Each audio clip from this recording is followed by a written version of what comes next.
Hey, everybody on YouTube, what is going on tonight? I am your guy, Dave Scott, and I'm just hanging out here waiting for Geraldine to join us. And do we not have any sound? We should be having sound. Do we not have sound? Yes? No?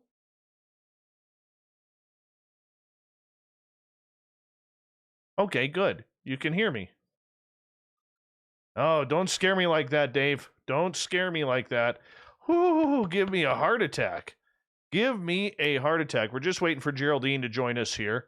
All right, let's give a quick shout out to everybody. Dave Drake, welcome in the gold medal position.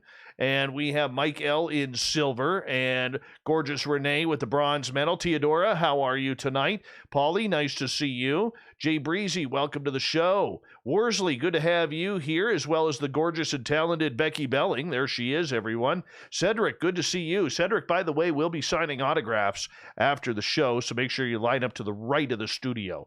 Hungry Burrito, how are you, my friend? Looney, good to see you. Jack, nice to have you back. Hey, Chris Jarvis and Nicola, good to have you both here. Hallmark Corey, there he is. He'll be signing autographs after the show as well. So make sure you bring all of your fountain pens because he usually runs out. His signature is so big. Simply Coco, looking beautiful tonight. How are you, my friend? Boz Monster, good to see you. Nimkish, thank you for joining us. Sinister Shorts and Marty, thank you for being here. We appreciate that. UK Andrew and Millennium, thanks for coming on in. As we scroll on down here, Mr. Apnea, good to see you awake. Rich Hilke, everyone. The Rich Hilke is here. Good to have you here. UFO Garage, you're looking good tonight. Let me just see here. Geraldine's trying to ring on in. Hold on. Alexander Ramirez and the gorgeous and talented Anne Celine is here. Hello, Geraldine. How are you? Hi, I'm great. How are you? Do you have... I don't mean to be personal because we are on YouTube right now.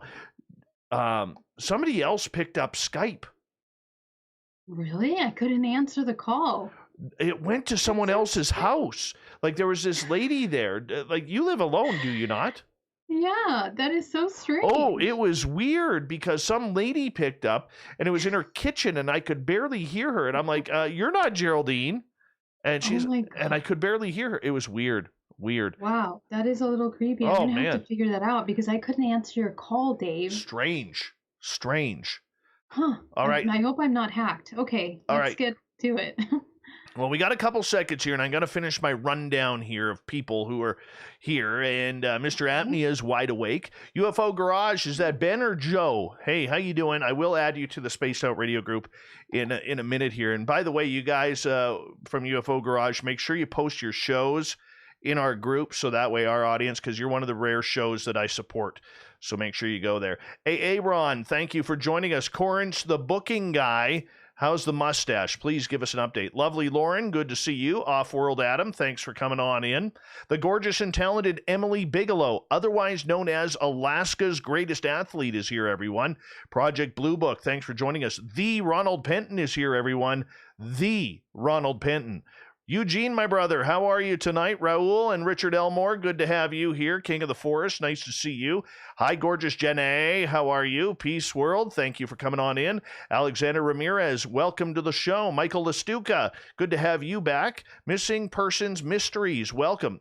You know what's weird, Missing Persons Mysteries? I was just actually looking at your YouTube channel the other night, and you got some good stuff there.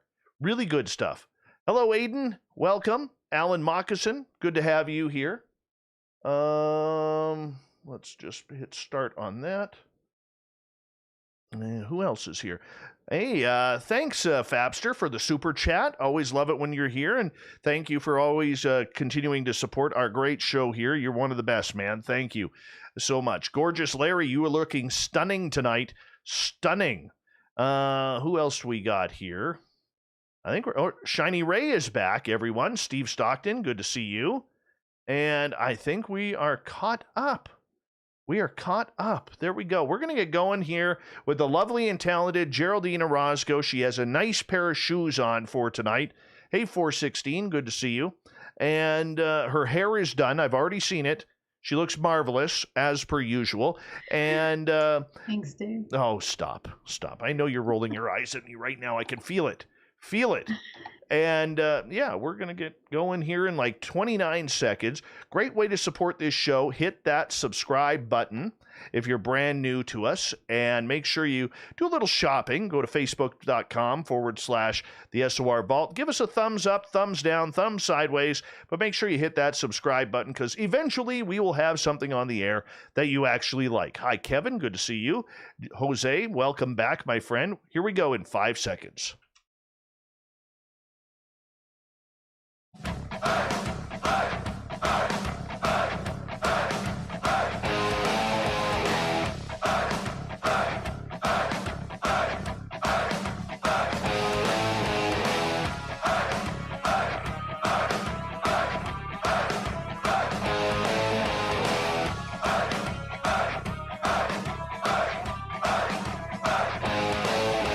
From the mountains of central British Columbia to you listening around the world, this, my friends, is Spaced Out Radio. I am your host, Dave Scott, sitting in the captain's chair of SOR headquarters. We welcome you to tonight's show on our terrestrial affiliates around North America, digitally on TalkStream Live, Revolution Radio, and KPNL. If you want to take a listen to our archives, they are free for you at youtube.com/Spaced Out Radio. Just do old Davey the favor, hit that subscribe button. Follow us on Twitter at Spaced Out Radio and on Instagram at Spaced Out Radio Show. Our website is spacedoutradio.com, where we have a plethora of features for you, including rocking out to Bumblefoot and reading up on Captain Shirk's SOR Newswire. Tonight's show is brought to you by Chive Charities. Help make the world 10% happier by visiting Chive Charities today. You can find them on our website. One of our favorite monthly guests is back on Spaced Out Radio. Is joining us near the beginning of each month is Geraldine Orozco for The Spiritual You. Geraldine is an experiencer and someone who now helps counsel people who've had their own experiences, as well as making them healthy on their own end. Geraldine is an experiencer of extraterrestrial contact, hybrid programs, and so much more that she is very open about getting into. She helps counsel those people who've had their own experiences. She helps open up people's consciousness, clearing their minds, bodies, and soul. You can check it all out at GeraldineOrozco.com. Then at the bottom of hour number 3, I will bring you the SOR Newswire, brought to you by Paranoia Magazine. Geraldine Orozco, it is always lovely to have you on the show, my friend. Thank you so much for joining us once again, your second appearance of 2021. What a blessing to be here, Dave. Thank you so much for having me, and hello to everybody. Happy February. Hard to believe we're already here. I can't believe it. It's such a great day today, too. It's the second of the second day of 2021. It's a really good day. Tell me about it. You know, one of the things that always excites me about a new month is that it's almost like a new year where you feel fresh and anew. And I don't know about your start of 2021, but mine's been pretty good. I'm trying to have a real positive attitude. Now, I could lose some weight. I could. However, I'm working on that. I'm drinking more water. I am now, what's the date today? Today is the second. Yeah. So I am officially off. This is 8 months that I've been off Pepsi. And I'll tell you, it still sucks. It still sucks. But I will not quit. Oh, Dave, I'm so proud of you. That is amazing. Those little tiny changes that we make in life really make a difference in the long term. So I'm so proud of you. Well, we're working on it. Now, for you, we always have people who are listening to this show who may be unfamiliar with you. You are someone who left the corporate world in San Francisco, California, to get into the woo a little bit. And I know you don't like that term, but you're someone who left a corporate life to follow your path that you felt you needed to follow, not only for yourself but your fellow human beings. That had to be a tough choice for you to make. You know what? It was a choice that was done over an extended period of time, really. I mean, it was truly, it took years. I remember the time that I decided to sell my business. I was an event planner that I started. It was my baby. I started it in my garage. I started from one day to the next when I got outsourced from my company. I was working in a Chinese telecom company. And when I saw an opportunity, I decided to take it. And, that was my baby. So I grew that for about 10 years. And we became internationally known for the creative work that I did there. And it was exciting. It was wonderful. But, Dave, there came a moment where I began to realize that the reasons why I chose that career were more self serving than they were really of service to others. And it's funny how, our personalities are in layers. Oftentimes we think that the choices we make are for others, but it really takes a moment to step back sometimes and question and introspection and taking a look at how we are making those choices. The event planning industry is an extremely competitive field. And from the business aspect, there's a lot of investment. And the idea is that you're keeping up with trends and you're pleasing your clients in order to have them have these lavish, lavish parties. And what you realize is that a lot of time these parties that they hold are more to kind of compete with one another rather than focus on the celebration and the gift of life or any kind of valuable, expression from that. And I just became more and more tired with the superficiality of that, and I needed something deeper. But alongside that personal discovery were years of introspection and meditation. And I also own Bay Area Meditation. And that's where I really found that I came to life, is teaching meditation to corporate companies, people that are in the office all day and don't have a moment to learn how to connect with themselves. That's what really brought so much joy and made me feel more fulfilled than doing these events. So when I made that choice, it was very hard, but once I made the choice, it was the most liberating feeling ever. And I decided it took a couple years to kind of integrate my experience, because I was making a decision that I'm no longer going to live this kind of double life where one side was the corporate face and the other side was the spiritual ET contact face. And instead, it was like a merge of those two worlds that I was now bringing. It was coming out in the public and discussing contact experience without fear, without any kind of ideas of limitation. So it took a moment. Do you regret any of that decision to give up that corporate world, that corporate paycheck for what you are doing now? Or is the ability to help people that much more of a pull than any financial gain? Absolutely. Absolutely. And as a matter of fact, when I chose this career, I think in 2017, when I had my hypnosis, and I began to download this incredible amount of information from like the beginning of time and genetic lineages and hybrids and, the evolution of mankind through history to what we see it today. To me, I mean, my entire reality fell apart, and there was no place for any more of coming into this hive mind, working in a corporate office anymore. I mean, I was very far away from that. I could not relate to even coming into a sales personality of having to sell something, because I realized from a very certain perspective that you know, the kind of exchanges that we have in the world today are oftentimes more parasitic than they are promotive of a constructive balance in exchange. And that's in the monetary system, even in education and healthcare. Many different sectors really take on certain, ways of doing business and interacting with society that is actually not so beneficial. And we see that in our everyday families, and our friends that surround us. A lot of people are struggling right now financially. It's hard to pay the bills. People are in constant state of survival. So when you see those things, to me, that's the priority. And what I'm kind of working towards now is trying to create education for people to create building blocks for emotional awareness, and then from there coming into their highest creative power. And now from being a slave of a system, now being truly in charge of themselves as this sovereign human that can now co-create and manifest and not be in constant struggle and suffering. And to me, that's the most important thing. Even if it's just helping someone that is traumatized from something a parent said to them, to move that trauma out of their body, out of their mind, so that they can now go and do the things that they love.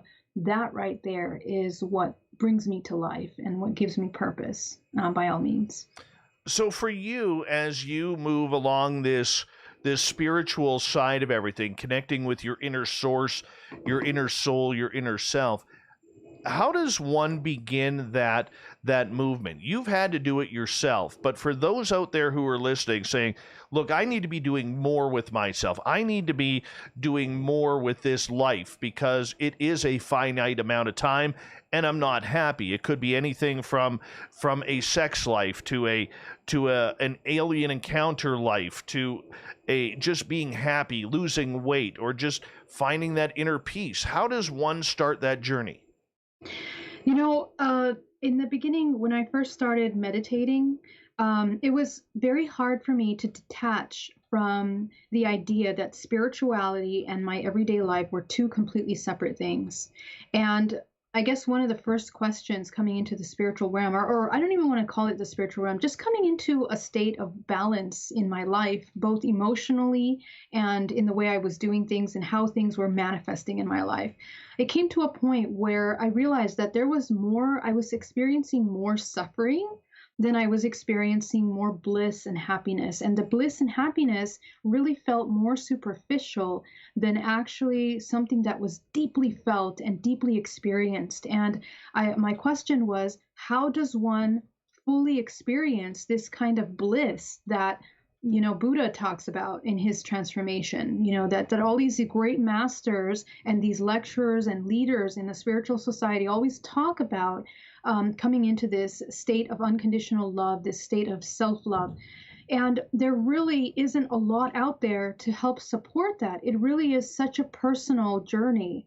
So for me, I just got tired of suffering. To put it in very plain words, I got tired of constantly being feeling exhausted and tired, and that self-hate. And every time I used to sit down and meditate, all of those emotions would circle back to myself. They would always circle back. It was actually myself I realized that I was upset with. I was upset about myself for not standing up for myself, speaking for myself, making choices that were better for myself.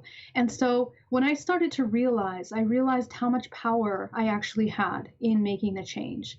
And it's a matter of getting yourself together and sitting down and working those out. And I think that's the best advice I can tell you, is like, you need to sit down with the things that are wrong, that cause you suffering. Is it habits that you do that cause you suffering and sickness and imbalance?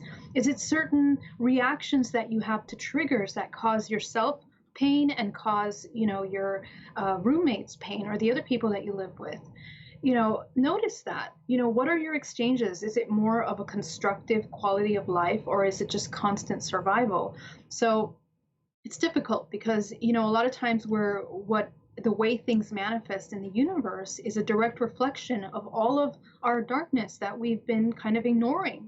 So it just comes to a point that either you reach rock bottom, or it just, you can also gently help yourself and begin to become aware of the things that cause you suffering and start working them from the inside out.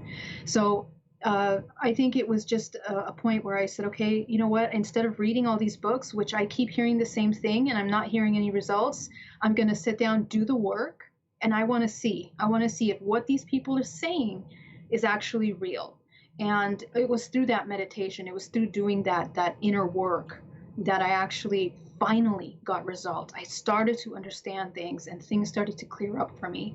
And it takes dedication, it takes work. Speaking of dedication, I got a comment for you from one of our chatters, Neil, in our YouTube chat, who says, Your last show with Geraldine really changed my life, Spaced Out Radio. I've dropped alcohol and junk food, picked up jogging, and now have a more positive outlook on life. Thank you. Oh my God, that is so amazing. What a beautiful compliment, the greatest of all. Thank you so much for your light and for everything that you do because you are an example for the world. And major shout out to you. Thank you so Hugely. much. That Yeah. that almost inspires me.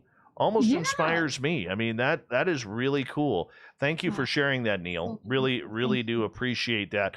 Geraldine, there's so much that goes on in this world, whether we want to be, happy with ourselves, happy with others. It really is about taking care of ourselves deep down first, is it not? It really does. It really does. Because without ourself, and it's funny because it's kind of contradicting all the programs that we've seen, and I speak for myself when I say, I was raised in America, born and raised here, and like, going to school, but everything I learned, from entertainment, from the videos and movies and MTVs, when you're growing up and school, are these ideas, these constant ideas that, if you take care of yourself or if you love yourself, that concept it's so selfish. It feels even narcissistic, but we have got to break away all of these programs of what it really means to be there for yourself. We are a self-sustaining system. If this system falls apart because of toxic habits, everything around us will fall apart. We cause more suffering and pain to ourselves and others. And so that is a state of awareness and consciousness and compassion, more so, for yourself and others, that speaks volumes. And it shows in the quality of your life. It shows in the quality of your energy. You can feel that from people. You can see the resonance. People vibrate when they're aware of themselves. They take care of themselves. You know that they're eating mindfully. This is why I think that meditation is more of a way of life rather than it is something that's a compartmentalized 10-minute practice that you can do in your day. It's throughout your day. Right now, what are you feeling? What are you feeling in your body? Do you have any emotions coming up? Does what I say cause any or trigger any emotions? Why do you feel that way?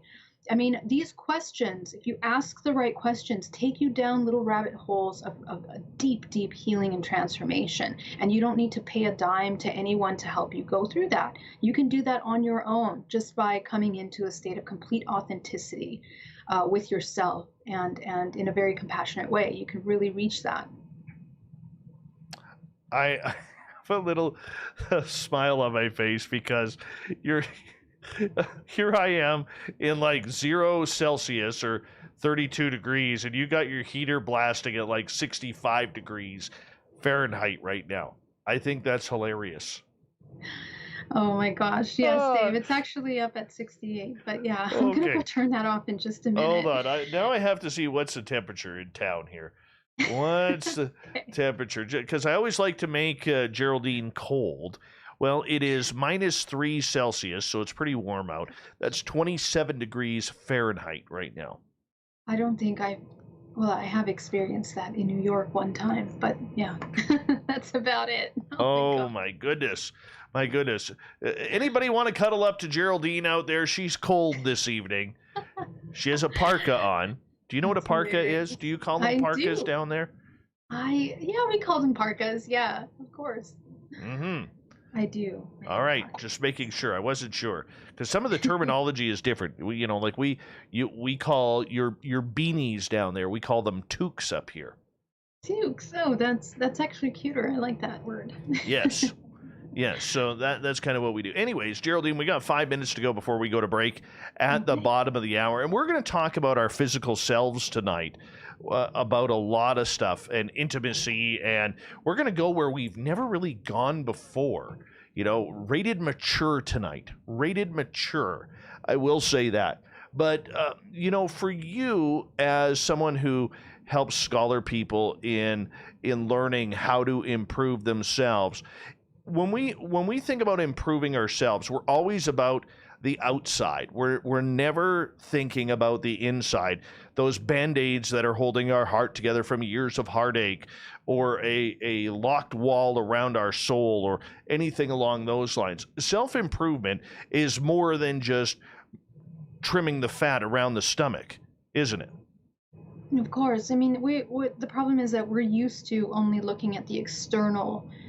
We're deeply programmed to look at the external. I mean, we see, we're in a capitalist society, in which that means that we think that our solutions to all our problems are purchased and bought or acquired from something outside of us. It's a very, very deep subliminal programming that we have. So, we have to kind of move away from that idea. And I think collectively we're moving away from that in a sense that, the idea is that we are self-sustaining, that we have the ability to grow our own food, to live healthy lives, that our health is in our hands, dependent on how our habits are, what we're eating, what we're thinking, what we're feeling. Really, that's all free, and you're completely in charge of that. So you're not going to find all, the solutions for the problems that you have in your body outside of you. And I mean, there's millions of studies on that in regards to holistic healing, from health food to your mind and your psychological well-being. These are things that they're building blocks of the human well-being. And so we want to look at those things, and we want to see where we're not focusing on, where are we losing our balance in our life, and maintaining balance between work, family relationships, and then your personal time alone. So this is something that we are not discussed. And for the parents out there, I want to ask you, I mean, how many of you have had these conversations with your kids, about looking at, creating an important routine with keeping balance spiritually, mentally, and emotionally? I mean, not a lot of us talk about that. So it's something that we need to think about. And in order to teach someone else, like our children, we have to practice that. We have to live that, and we have to embody that. Okay, so where does one start? So the start, I would say, is in a level of awareness, just being aware of where you're at every moment. And this is very simple, right? This is the same technique as training your intuition. We have five senses. So throughout your day, ask yourself, what am I hearing? What am I feeling? What am I tasting? What am I seeing? If you can just train yourself to check in with those things like throughout your day, even if it's just 4 or 5 times a day, when you're out shopping, at work, whatever it is that you're doing, bring yourself back into your body. We're going to be able to train ourselves with opening the dialogue we have with the physical body. And you're going to begin to learn a lot about yourself. I just want to ask you to do that 30 days. If you can just see if you can ask yourself 3 times a day for 30 days, check in with your 5 senses. You're going to notice that your level of awareness does dramatic shift. You're going to become aware of how your relationships are, the quality of your relationships, the quality of the food that you eat and how you eat it, the relationship with yourself and your inner dialogue. And you're going to have more awareness of the things that you're doing. And that right there is the first step. And from there, you can start learning what questions to ask yourself now that you're aware of what you're doing. You know what amazes me is we got about 45 seconds to go here, is how many people in this world do not tell themselves how much they love themselves. Mm-hmm. That Agreed. to me Yeah. is very difficult. And it was probably one of the hardest lessons I had to learn a long time ago. Yeah. Same here, Dave. Same here. And I really want to talk about that tonight because it was life-changing even for the first time I said I love you to myself, I couldn't even say those words. I started to cry when I said that because I didn't even believe it the first time. So if you can imagine that, and I know a lot of people go through that, and I'm going to give you some tips on how to work on that.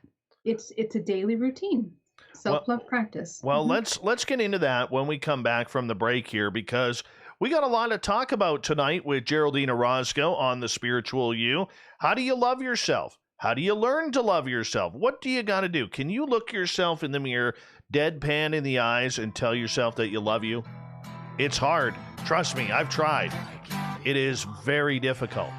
But once you break that hump, things do get a little bit brighter. We're going to learn more. Geraldine Orozco on The Spiritual You right here on Spaced Out Radio.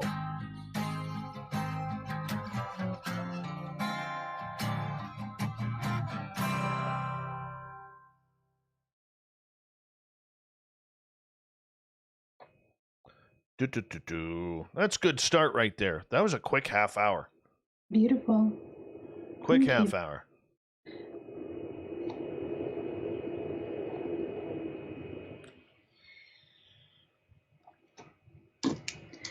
So, Davey, I'm going to grab a little bit of water and I'll be right back, okay? You go, girl. Okay.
Hey, Horror Realm, how you doing, man? Good to have you back. We love you too. Joey Hayes, how you doing? Off the top turnbuckle. That's a good call right there. Good call.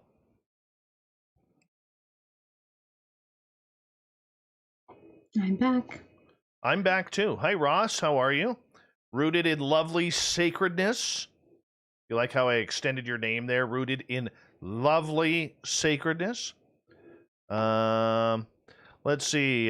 Dave Drake. Hey, Dave, just wanted to let you know I am making an album on my main Facebook account dedicated to alien and UFO radio shows, and SOR will be the first added to it. Oh, thanks, man.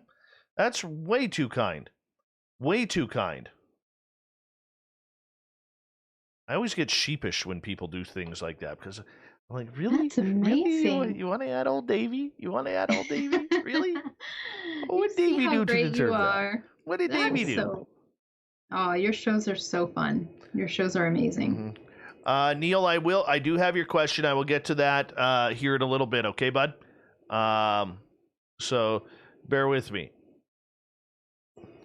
Oh, you're amazing. I mean, you're everywhere. Every time I look, you're like somewhere. Sig Sauer, thank you so much for the super chat.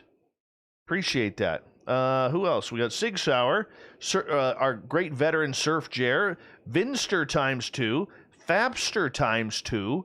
Thanks, guys. I really appreciate the love, man. Really appreciate the love. Yeah, you're everywhere, Geraldine. Like, you have this conglomerate that just, we need Geraldine Orozco, stat. You should be like Dr. Geraldine. Dr. Geraldine. What does the DR stand for? The Doctor of Love. That's what it is. That's a good idea. Sure. Uh-huh. Yeah, I went there. Yeah. I love it. Marty is Marty on Twitter says where he posts a picture of you and I from UFOCon 2018, and where we're standing right in front of the banner, and he goes, "I admit Geraldine's a real cutie, but I think she is actually Dave's virtual girlfriend, and he's not sharing." So I said, Marty, I'll share the love with you, and you know, he's like, really. Oh, I love that picture. Thank you so much. Did he take that picture? No, that was I forget who I got to take that picture. I forget who I got. Someone did. Yeah. Someone did. Yeah, but it's a good picture. That's a great one. Yeah. My hair looks terrible in it, just so you know. My hair your hair never looks terrible. No, it looked terrible there. Looks like I got this giant cone on my head. Honestly. That's funny. I hate my picture being taken. I do. Hate it. Oh, Dave, don't be vain. You look great in all the pictures I've seen. I fight it. I do. I totally fight it.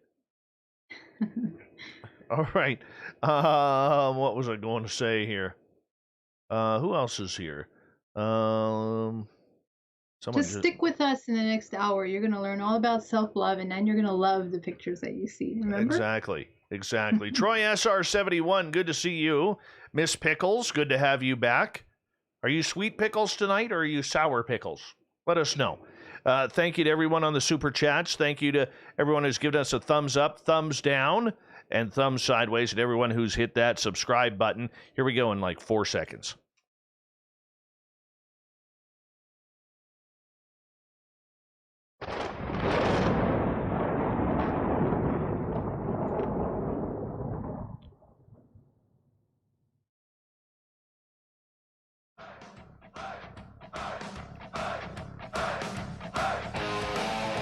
Second half hour of Spaced Out Radio is underway tonight.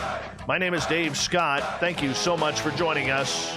I want to remind you that if you miss portions of this show or others, check out our free archives by going to youtube.com/Spaced Out Radio. Do me the favor, hit that subscribe button. Our website is spacedoutradio.com, where we have a plethora of features for you, including rocking out to Bumblefoot and reading up on Captain Shirk's SOR Newswire.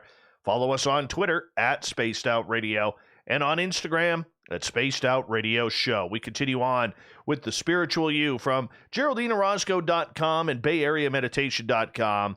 We have Geraldine coming on in. And Geraldine, right before the break, we were asking about love, loving oneself. And it's a very difficult thing to do because, you know, I remember, and this is a true story. This is going back in the life of Dave here. All right, I'll use me as an example. When I was going through my first separation with my ex-wife, I remember I used to look at a mirror, and every time I made eye contact with myself, I would be absolutely verbally abusive to myself. It was horrible. I would call myself every name under the sun, reminding me each and every day that how much I hated me. You know, I felt like a failure. I felt like I wasn't good enough for anything. And that was a tough way to live. It really was.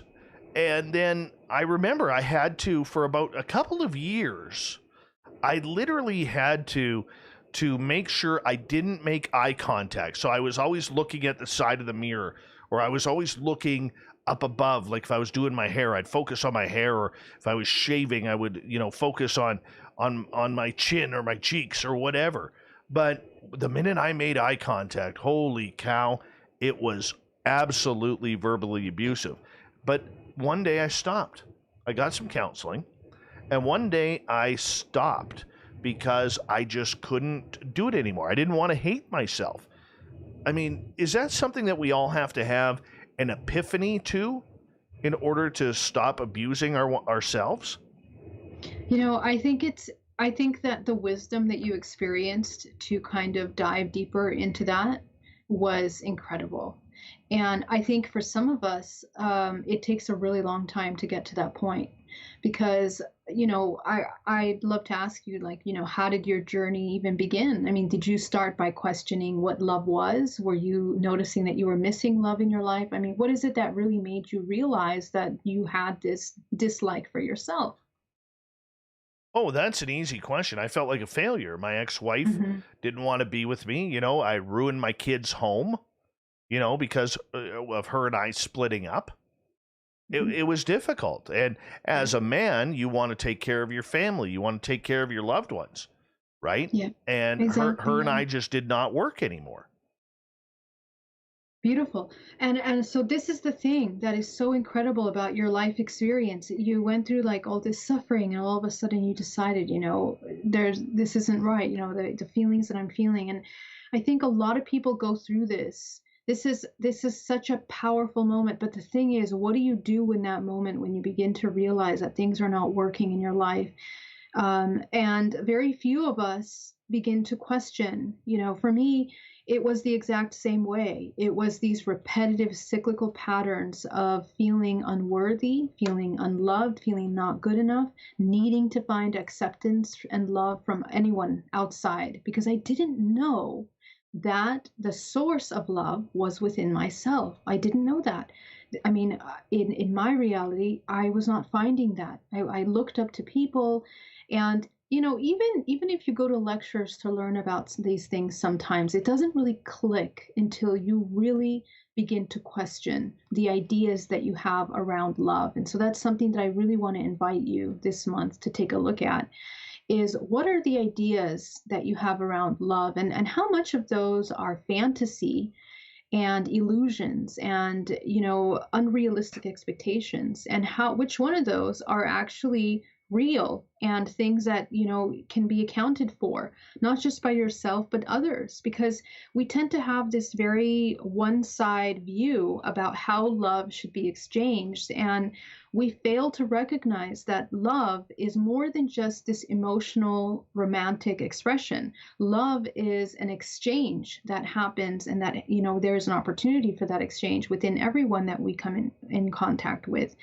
And what it is that you completely take complete accountability and awareness of yourself and how you are, whether you're expecting something from others or how you want the quality of that exchange.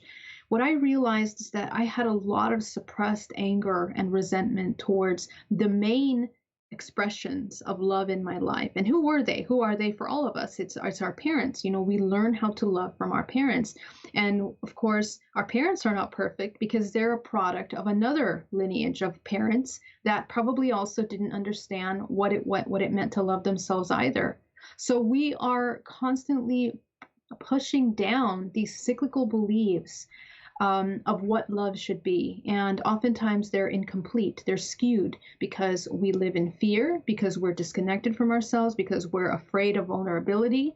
And, society doesn't help us with that because we're indoctrinated with concepts of the feminine roles, masculine roles that, are difficult to embody in true balance.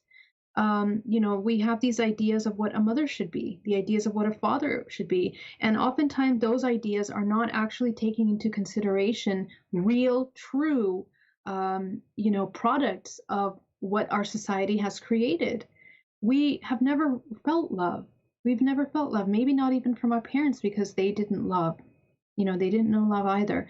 So then we have all of these stored up expectations based on what we see on the silver screen, based on what we see in other people's houses that are mimicking other ideas of love.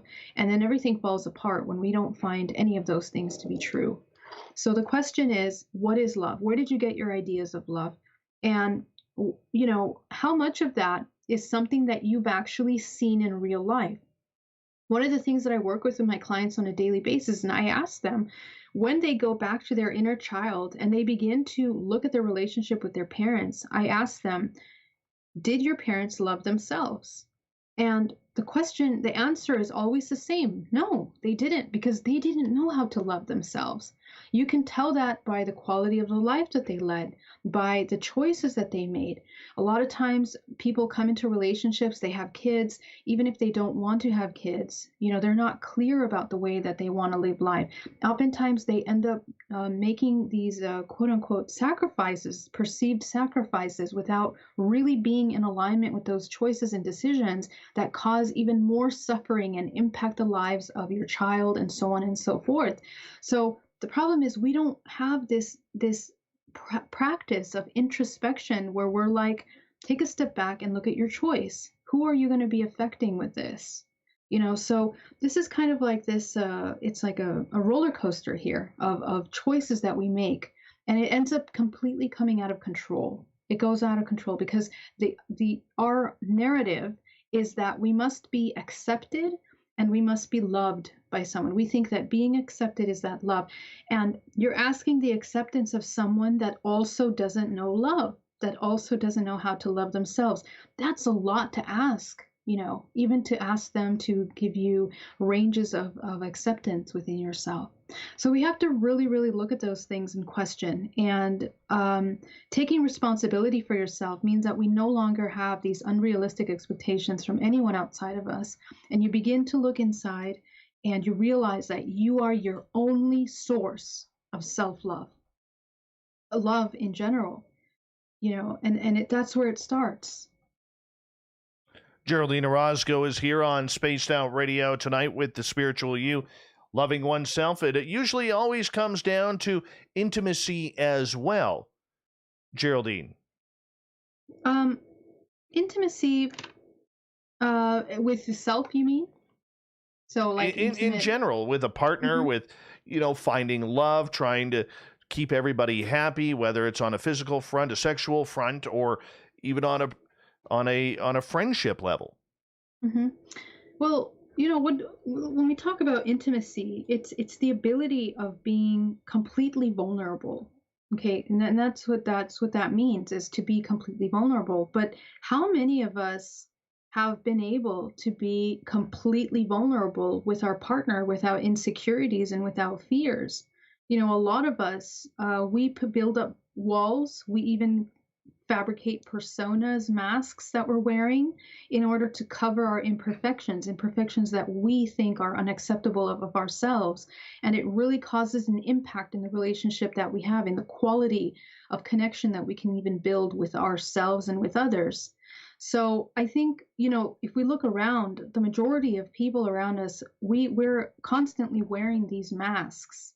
So in order to have true authenticity and relationships that end up in a wonderful balance and an intimacy, we have to be willing to be completely vulnerable. And my suggestion is that vulnerability, you practice that vulnerability with yourself first, because that's going to be actually the hardest one. Just like Dave was saying, it was so hard for him to look in the mirror and say, I love you to himself. I experienced the exact same thing. I mean, I couldn't believe it. And I often wonder, how some women spend all this time in front of the mirror. But even in that, even though they're looking at their reflection, they're not actually looking at themselves. And that's a different thing. In my self-love course that I teach on my website, you practice with a mirror in front of you. And I have my students look at themselves into their eyes and observe themselves as if they're looking at someone else. Because when we look at someone else, it's through the eyes that you can actually tell so much. And most people find fear, they find terror, they find anger, resentment, all of these emotions that are deeply suppressed. And it's usually what we see when we look at others. And it's not a matter of judgment. It's literally their energetic expression that we can tap into other people is a combination of everything that they are as a whole. We feel that from other people, and it's what we have a gut feeling that comes up, which tells us whether someone is trustworthy, whether someone is safe. Some people we can feel more open with. So all of that is expressed outwardly, energetically. So have you ever asked yourself, what expression do you give off?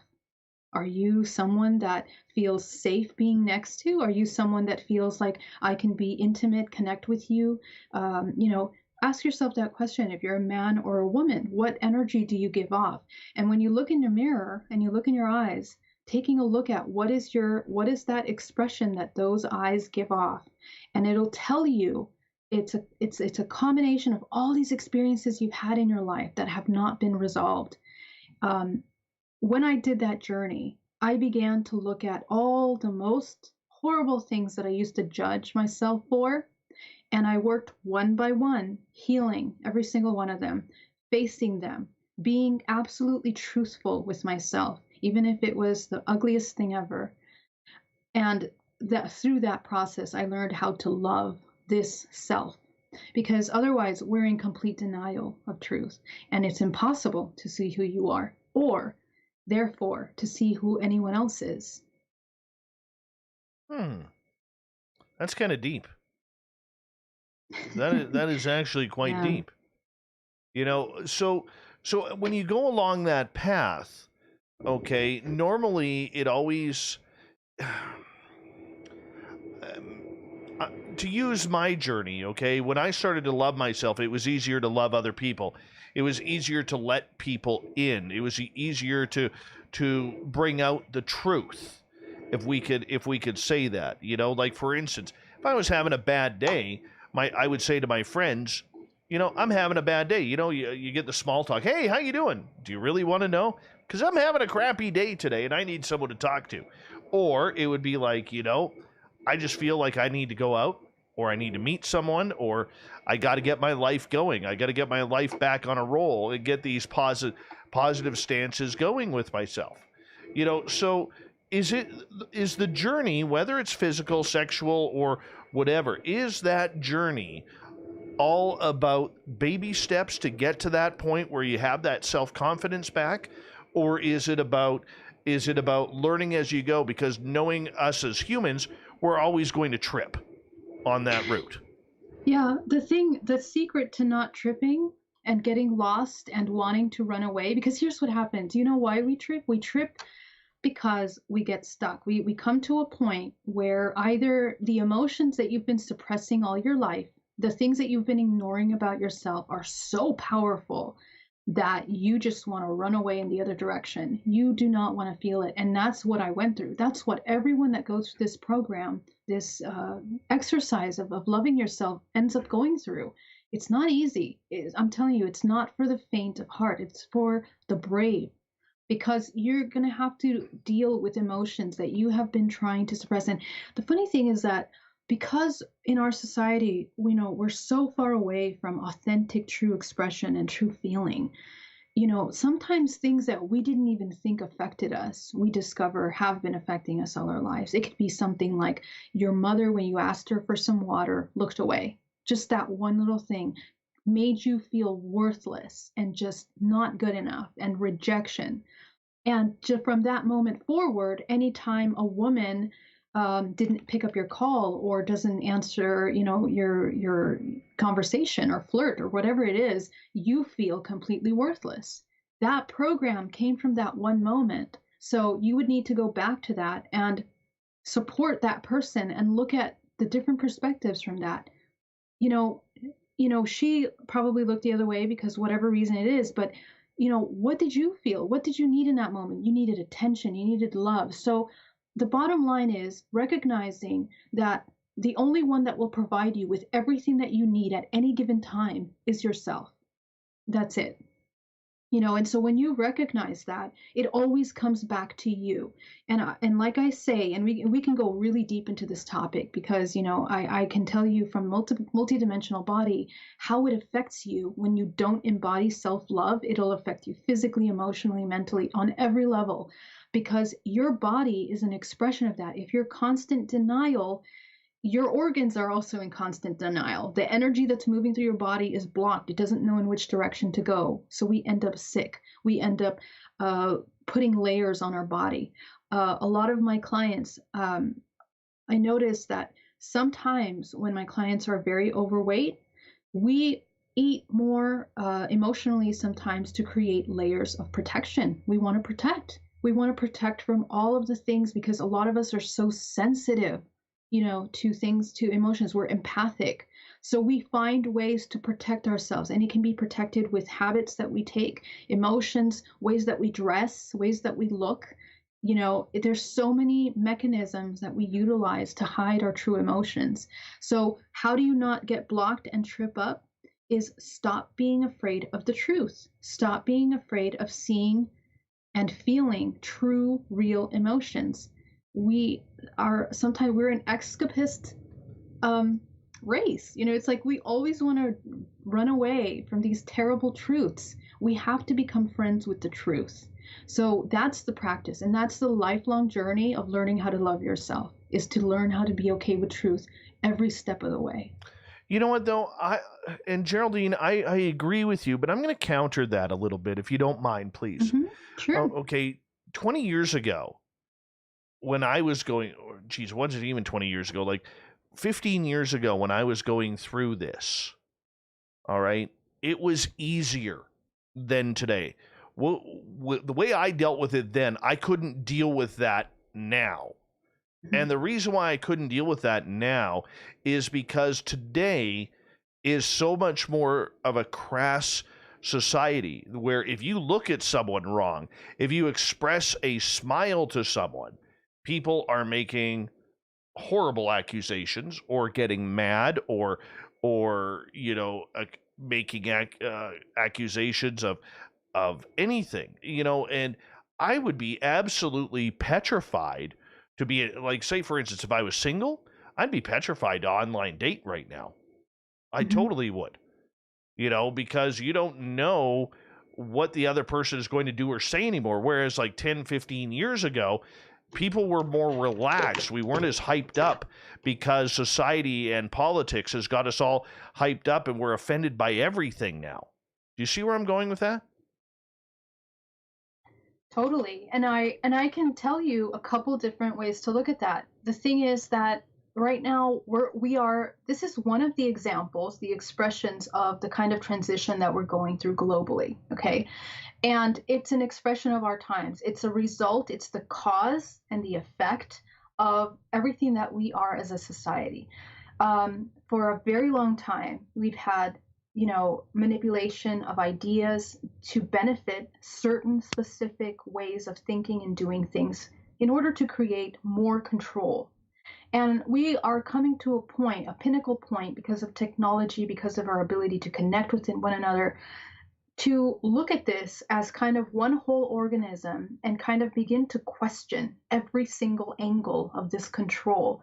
And so what's happening is that we're coming into a bit of a moment of we're finding ourselves in all of these different ideas. So it's going to feel like a more profound separation. But the purpose for all of these questions and all of these things that we're doing right now is in order to find ourselves collectively. We're identifying collectively, even though right now we seem so separated. Some of us are on one end of the spectrum, some of us are another. We're practicing and we're living out these questioning of reality in such a profound way. And unlike, years ago, where sometimes we have more of this conformist, mentality where it's like we just have to follow the rules, we have to go with the flow. That's not kind of flying anymore. So we're coming to kind of lift up these kinds of everything from sexuality to, raising up your child, to how you have your family, how you're working in society. Everything is being kind of thrown up in the air. Outside, as above, so below. Everything that happens within is happening outside. So imagine the earth as a physical body. Imagine all the emotions inside this earth body that are happening right now. We are collectively feeling that, and your body right now is going through that same transition. The invitation of these times is to learn how to love yourself. And in that, you identify how to come into this incredible empowerment and creator self. And that means that we're healing. We are really healing that. Okay. And if we go deeper into that, right now, the transitional point that we're going through dimensionally, right, is the idea that we're going through, fourth to fifth dimension, so on and so forth. We are accessing a different dimensional plane of the human body. The chakra system is actually dimensional planes. They are our access to dimensional planes. The first, second, and third chakra are the ones that are managed by this system because they can manipulate your sexuality, your emotions, and your fear. This is how we are manipulated.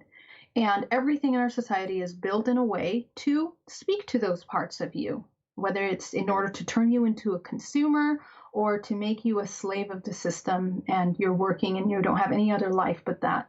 Okay, I'm simplifying things tremendously. But my point of this is that what we're going through right now is we're moving from these lower chakras into the higher. We're going into the heart space, which is the Right. fourth chakra, the fourth dimension. And that's a heart space. That's unity consciousness. So we are now activating that part of us collectively. So it opens space for healing. It opens space for unity. And on that note, Geraldine, I'm going to get you to hold on right there because we are going to go to break here at the top of the hour. Geraldine Orozco is with us as she joins us near the beginning of each month for the Spiritual You, where we kind of break down everything from ET contact, hybridization, to finding your Zen and your Chi when it comes to your own personal self. Open up the soul, open up your body, open up your mind, because Geraldine is taking us on a great trip tonight on the Spiritual You. Her website, GeraldineOrozco.com. Make sure you check it on out. We'll be back with more Spaced Out Radio coming up right after this.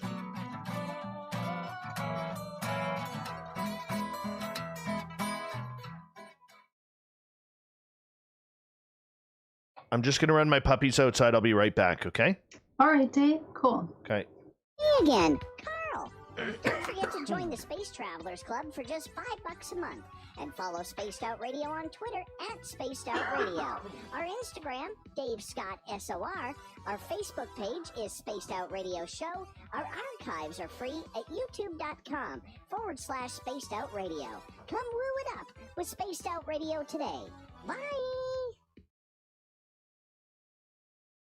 Hi, this is Amber Beckrud, and I want to invite you to subscribe to our YouTube channel where we store all of the SOR show archives for free. And as an added bonus, every 2 weeks I'm posting brand new content on Cryptid Tales, where I will get into some of the spookier legends and folklore from around the world and tell the stories that go with them. Find us at youtube.com/Spaced Out Radio and check out Cryptid Tales today. Drop a comment and let me know what you want to hear. See you there. I'm feeling a little spicy tonight. What to do? What to do? Why not get Bumblefuck? 4 million Scoville units of pure hard rock. Bumblefoot hot sauces come in 3 flavors. The burning Bumble. Tone it down a bit with Bumblicious and throw the sauce on everything. Spice it up. Bumble me, baby. Bumblefoot hot sauce. Get it today at kajans.com. Are you an experiencer of something strange that can't be explained? Do you want help finding out what's going on? I'm Ryan Stacy, head of the Experiencer Support Association, otherwise known as TESSA. We've teamed up with Spaced Out Radio to investigate cases filled out in the SOR Sightlines report. We are independent and there's no cost to what we do. All we need is your experience. Let's find out what's happening together on the SOR Sightlines report. We are scouring the world for the most intriguing stories of your day. Take the time to read up on the SOR Newswire, where our team, led by Captain Shirk, will deliver to you some of the best paranormal and supernatural news, along with some stories that will blow your mind from the weird to the wacky. It's the news outside the news that piques interest, and that's what we're looking to deliver to you. The SOR Newswire, only at spacedoutradio.com. Get your horns up with me on Spaced Out Radio. This is Ron Bumblefoot Thaw. Come tune in to SOR where you can hear me rock out with Little Brother is Watching, the official theme song of Spaced Out Radio. And then come on over to bumblefoot.com where you can find out about my tour schedule, my music, and everything else. Bumblefoot.com keeps you up to date on what I'm doing and the best way to stay in touch with my music and music camps. Sign up for my newsletter at bumblefoot.com and remember, Little Brother is Watching. We all know on Spaced Out Radio we love a good beard and mustache, so why not take care of your facial hair with Mighty Moose Beard Oil? Made in Canada, we're taking care of beards and stashes around the world. We use 100% natural ingredients with our oils and balms to make your whiskers feel silky smooth. Use promo code SOR2019 at mightymoosebeard.com today.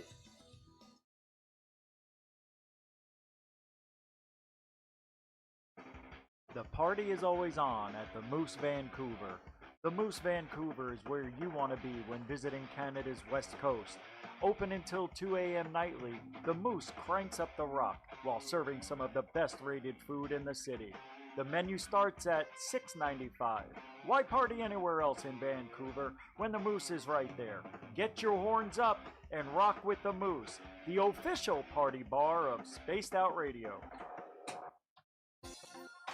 For the price of 1 cup of coffee a month, you can become an SOR Space Traveler. The Space Travelers Club is a place where you can interact with other listeners. All right, I am back. Great, I'm here too. Nice. Nice. I was hoping you would come back. Okay. Hey, Justin, how are you? Thanks for joining us. See who else has snuck in here that I haven't seen yet. I think we're good. We've got like 2 minutes. Okay, perfect. My dog didn't want to come in. He likes the snow. Oh, that's so cute. Yeah. Does he go jump around in it? Do they move around in that snow? He digs his face in and then rubs his face in the snow, and then he gives himself like a face wash. It's kind of cute. Hi, Blackbird Immaculate. Good to have you here. Yeah. Ross Smith, good to have you. Thank you for joining us. It's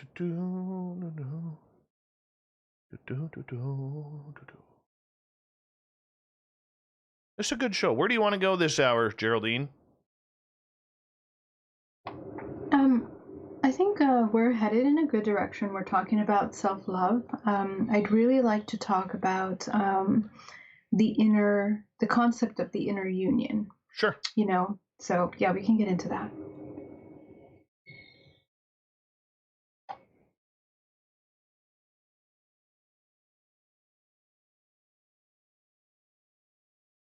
Just writing it down.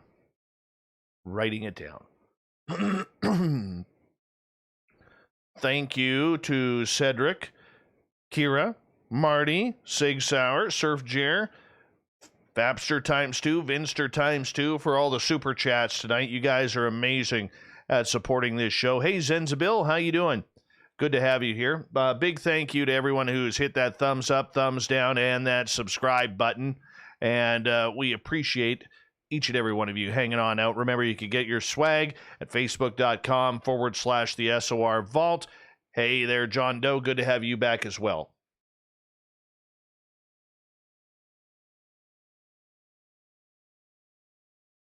I forgot.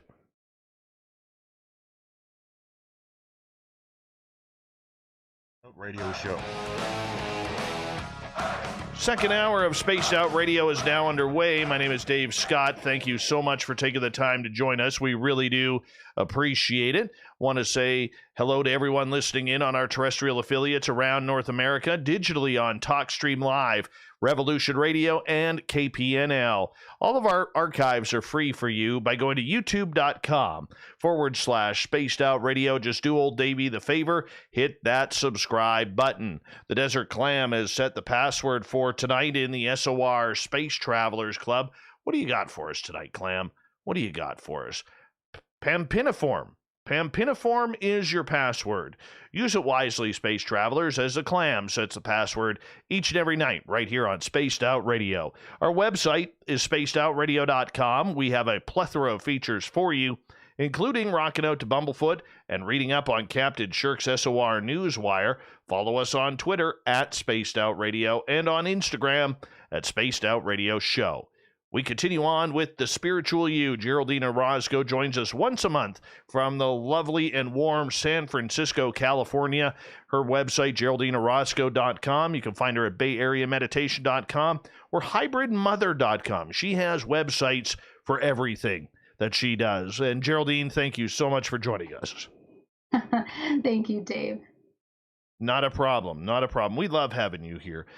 I want to get to a quick question from our audience earlier on, and it's about addiction and ET contact. A lot of ET contact people tend to use forms of drugs, whether it's DMT, whether it's ayahuasca, mushrooms, in order to try and create contact. Is this something you recommend or have thought about trying in order to gain that deep understanding of contact? Well, after my contact experience in 2013, my psychic abilities were super activated. And what that meant was that I had a sensitivity to the multidimensional body, and I could feel what people were feeling emotionally and thinking. And also when they had problems in their body, whether it was physically or energetically. And what I started to notice by using this in teaching meditation and teaching pranic healing and other very deep healing modalities like DNA reprogramming is that there was a trend that when people would come to me and I would see their body of light, instead of being round and oval, I would see that it had a V-shaped opening or a crack coming from the center of the forehead, around the pineal gland and the back of the spine that went all the way up like a V above the head. And it was like what happened is that it was like a missing bit of energy that was open or cracked in that energetic space.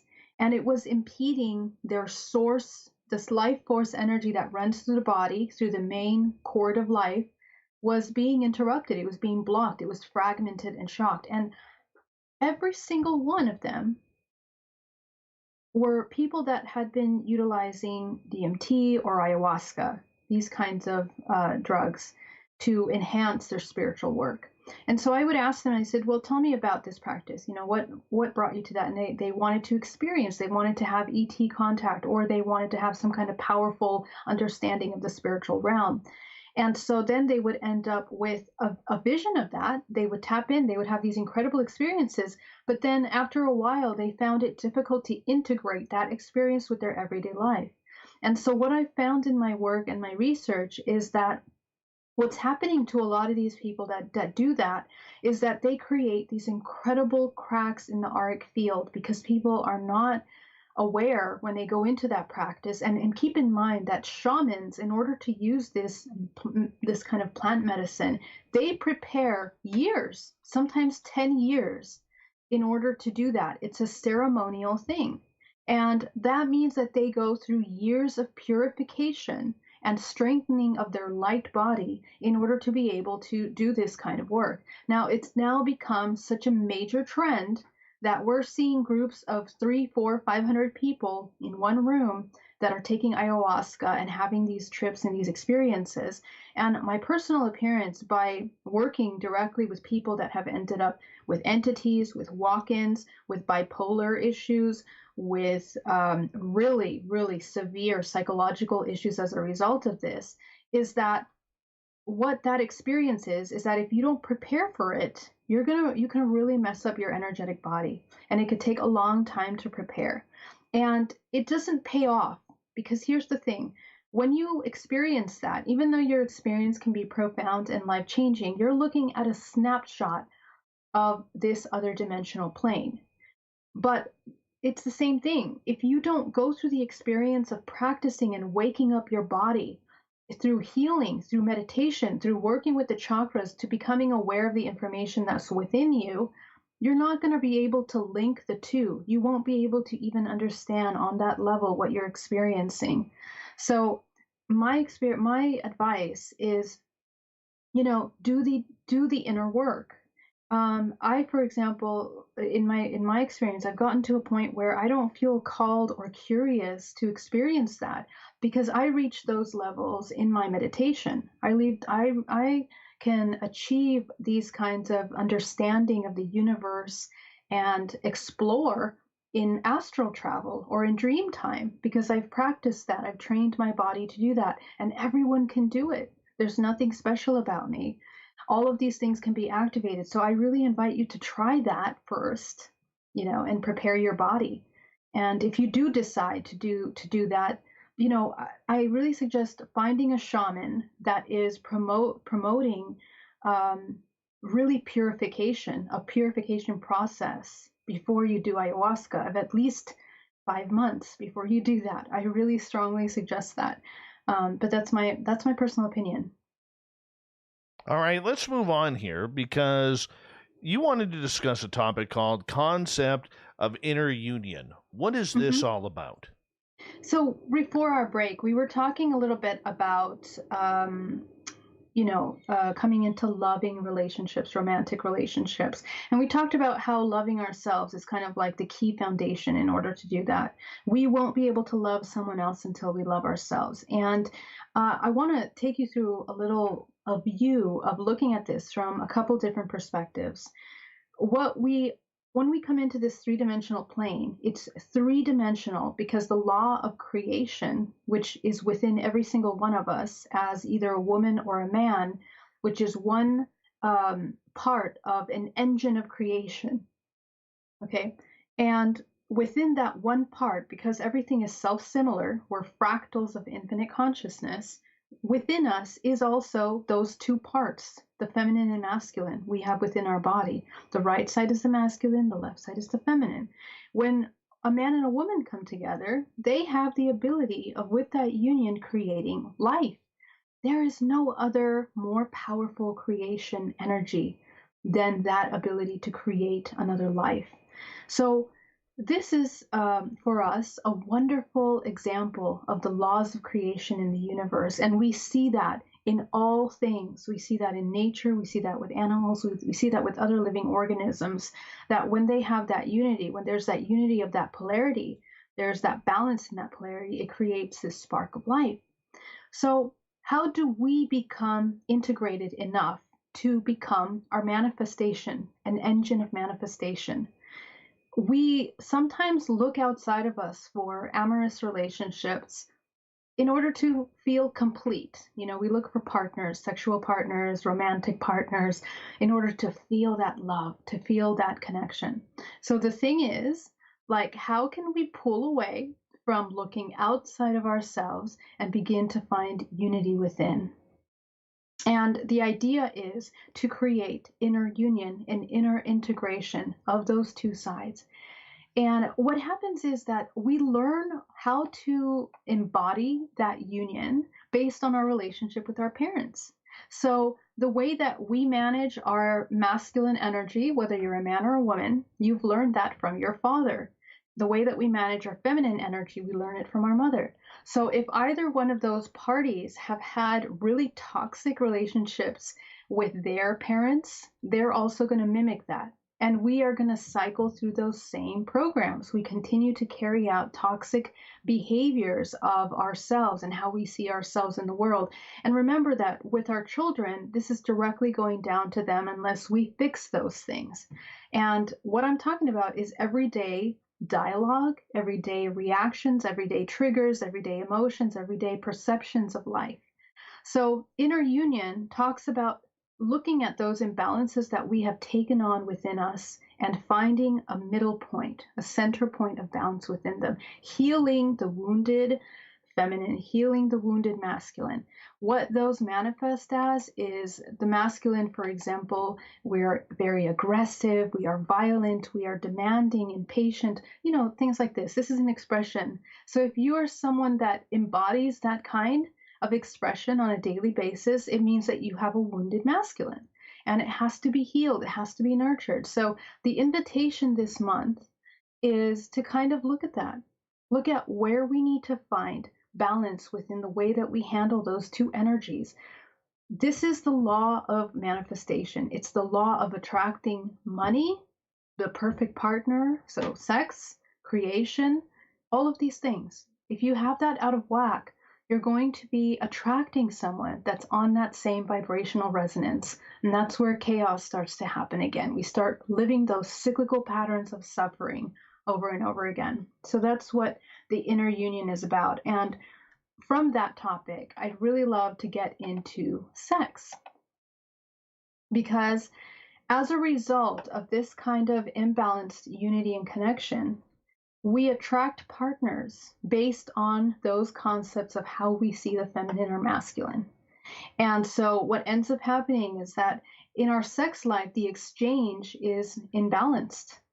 So we're either giving more than we're receiving energetically, or, and this can happen either in the bedroom or in your everyday relationship. So look at that. Look at what's happening in your relationships, and you begin to notice where there are little weak spots and what needs to be addressed. It's called children, Geraldine. Children.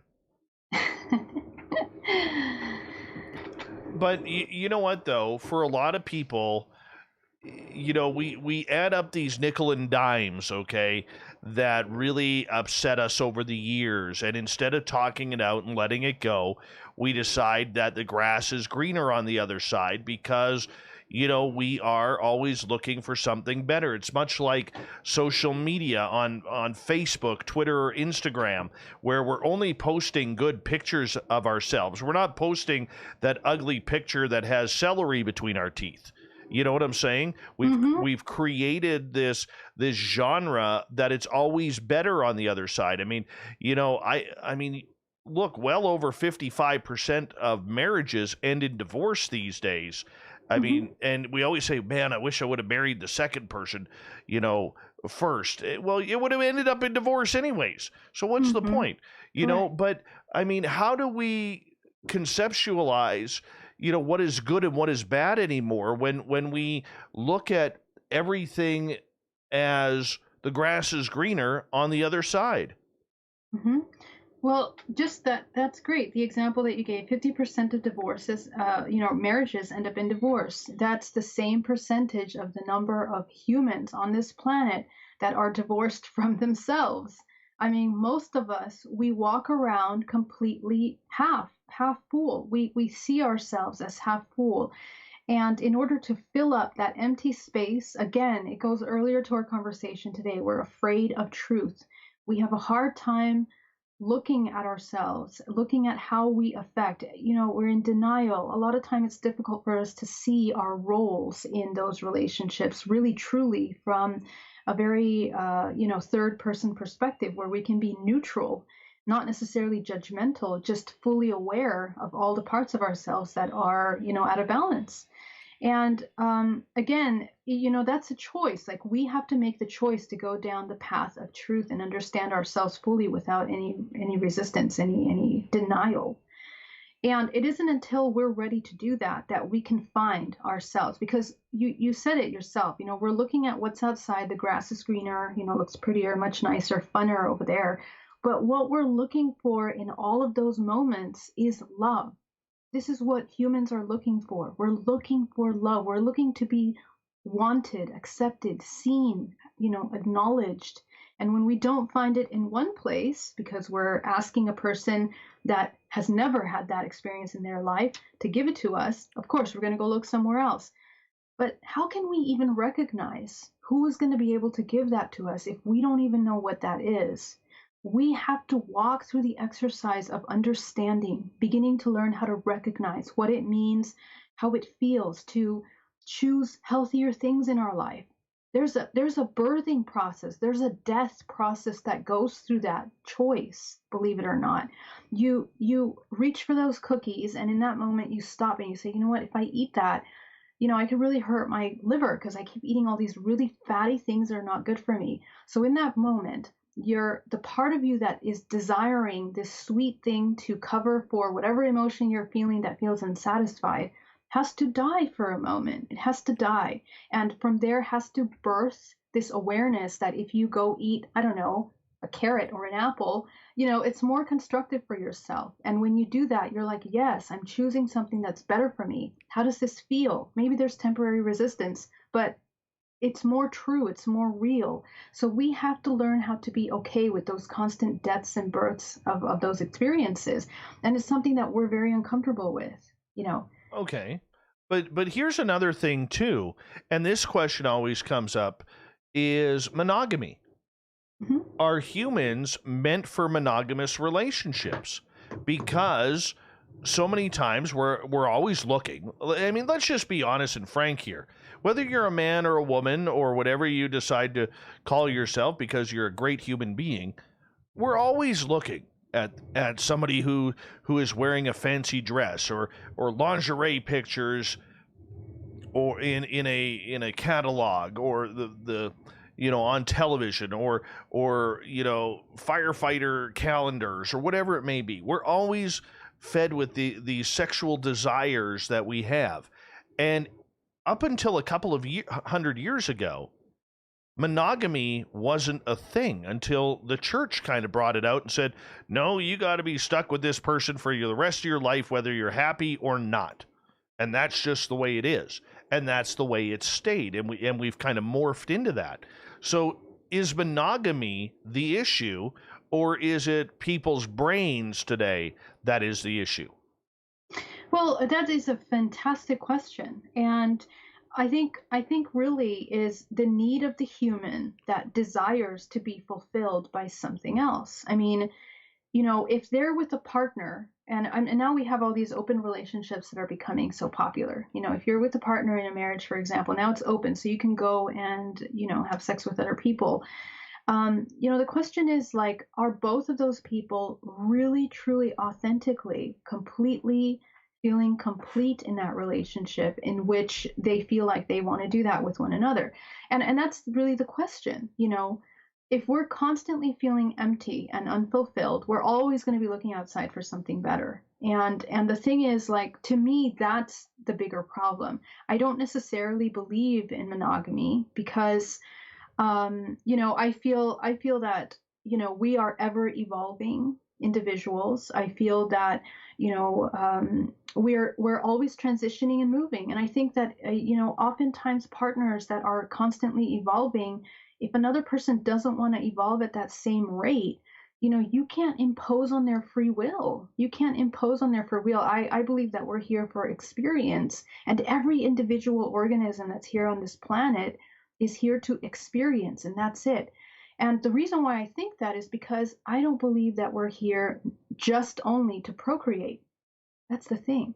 If we were here solely to procreate, I would say I believe in monogamy, because in order to create just this home, just this, safe, balanced environment, yes, I would say yes, please be monogamous for your children, so they understand that they have the support and the these two female masculine aspects of themselves. But the truth is that we're not really here. I think that's a program that, again, it was put in by a lot of different systems that said that we have to get married, that we have to follow these certain rules. We are here to experience and to constantly evolve. We are infinite consciousness, becoming aware of itself through all possibilities. And if you are in a partnership that becomes ridiculously toxic with someone that's not moving at the same pace, the most compassionate thing to do sometimes is to let them go so that they can go at their own pace, And this really brings into question our definition of love again. What is love? Is love to stick with that person, or is love to let them go? So we need to redefine all of these old ideas, because a lot of these old concepts, I don't even want to say old, because it's not even a matter of time. It's a matter of implementation of specific ideas for the result of a very controlled system of our expression. And that's the problem. Do we want to live by this kind of limited control way of thinking, or do we want to understand this expansive that's benefit to the well-being of the organism, which is to create balance, health, well-being, vitality. So in other words, the dolphins have it right. The dolphins. That's true. The dolphins are very free for, having these non-monogamous relationships, and they express that. But I really truly think that humans are these incredible engines of creation. And when we think of creation, we only think of procreation. We only think of children. When we talk about procreation, I wish that more of us would look at it as this incredible, expansive expression of creation energy, which means health, well-being, and balance, not just to yourself, but as an example of unconditional self-love to all things around you that learn from you. You become a powerhouse of well-being, of support. This is where unity consciousness is born. It's born from these individual beings that love themselves enough to be this, literally a powerhouse of light that brings example to others. Okay. So if we're supposed to act like dolphins, why aren't more people acting like dolphins? As we got about a minute. This is great. I think that more people are not questioning. They're not having these really serious questions about what society is, what our role here is in society. Procreation can advance the human race, but to what end? Are we having that question?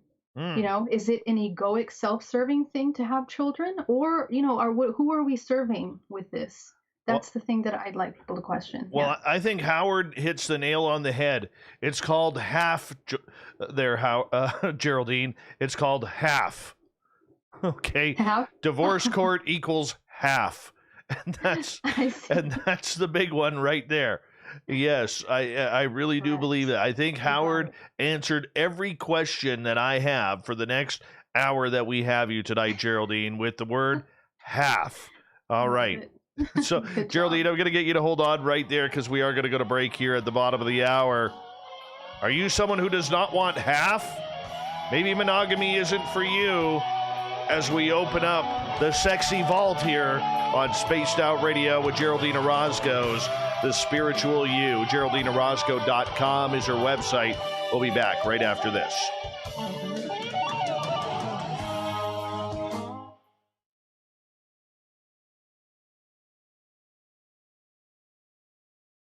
I immediately thought of Eddie Murphy's Raw, where he talks about having to give up half. Oh, that is so true. That's hilarious, but yeah, so true. That is so true. Oh my goodness. My goodness. Let's see. Well done. No, but seriously though, monogamy sucks. It really does. It really does. It's interesting. I can honestly say that if things ended with my partner, I don't think I would get in another relationship. I hear this every time. I really do not think, because, not just for the sexual advantages of that you get with it, but just the fact that half, that's a lot. That's a lot. But no, seriously, it just seems like it's getting more and more difficult. It's getting more and more difficult out there to find that spiritual connection that you have, but to be on the same page with yourself and your partner as well, or you're the one you were courting, or whatever it may be. That's hard. Hard. Well, it's a lot to ask from another human being that is also has their own challenges and their personal journey. I mean, who are you to demand to have this person be exactly on the same page? I mean, in order to be a loving relationship, it really has to be a level of love and understanding of yourself, so that you won't have to put that other person on that level. It's a lot to ask. And I see that it's changing in the world around us. We see more of these open relationships, which I don't necessarily think is the answer, necessarily. But it kind of speaks to something that, it's like we're breaking up these ideas of union and marriage that we've been kind of indoctrinated for such a long time. I just don't want to end up with a house full of cats. That's it. Okay. All right. Hey, Gary Brunton, welcome to the show. But no, that's what it comes down to. I just don't want to end up in a house full of cats. Yeah. I wouldn't mind. I'm okay with that, I think. But you know what the hard part about it is, though? To be blunt. To be absolutely blunt. Most people who, when we finally say that we have enough, I mean, usually we get divorced around our 30s or 40s, and then you find someone else, you settle down with them. Maybe that works out, maybe it doesn't. But it's got to be hard, when you look back at your life and you're looking at all these attractive people around the world, and you're like, I'm 62. Like, I'm going to be 48 this year. And wow. and trust me, I'm a good-looking 48. Good-looking 48. Yes, you are. You are. And, yes, I agree. But it would absolutely suck being 48 years old and trying to, like, where do you start?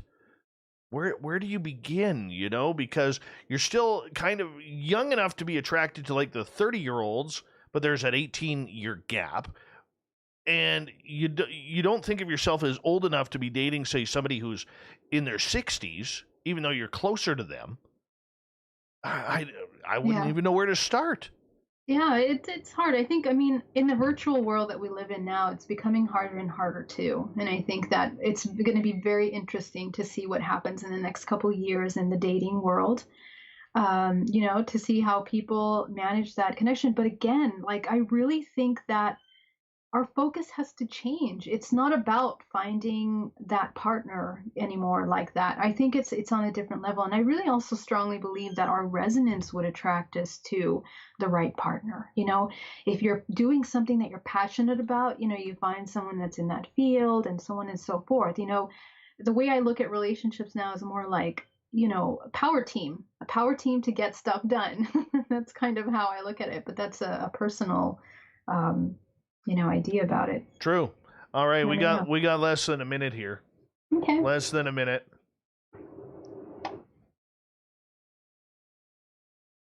I have a direction that I want to go here, so just bear with me. Sure.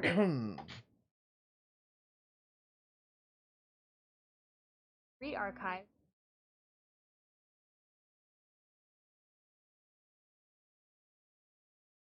Mind you, we got like 20 seconds. I blew that one. But that's okay. That's okay. Thank you to everybody on the super chats, including Cedric, Kira, UFO Garage, Vinster, Fapster, Surf Chair, and yeah, hold on, guys. Here we go. Put that there.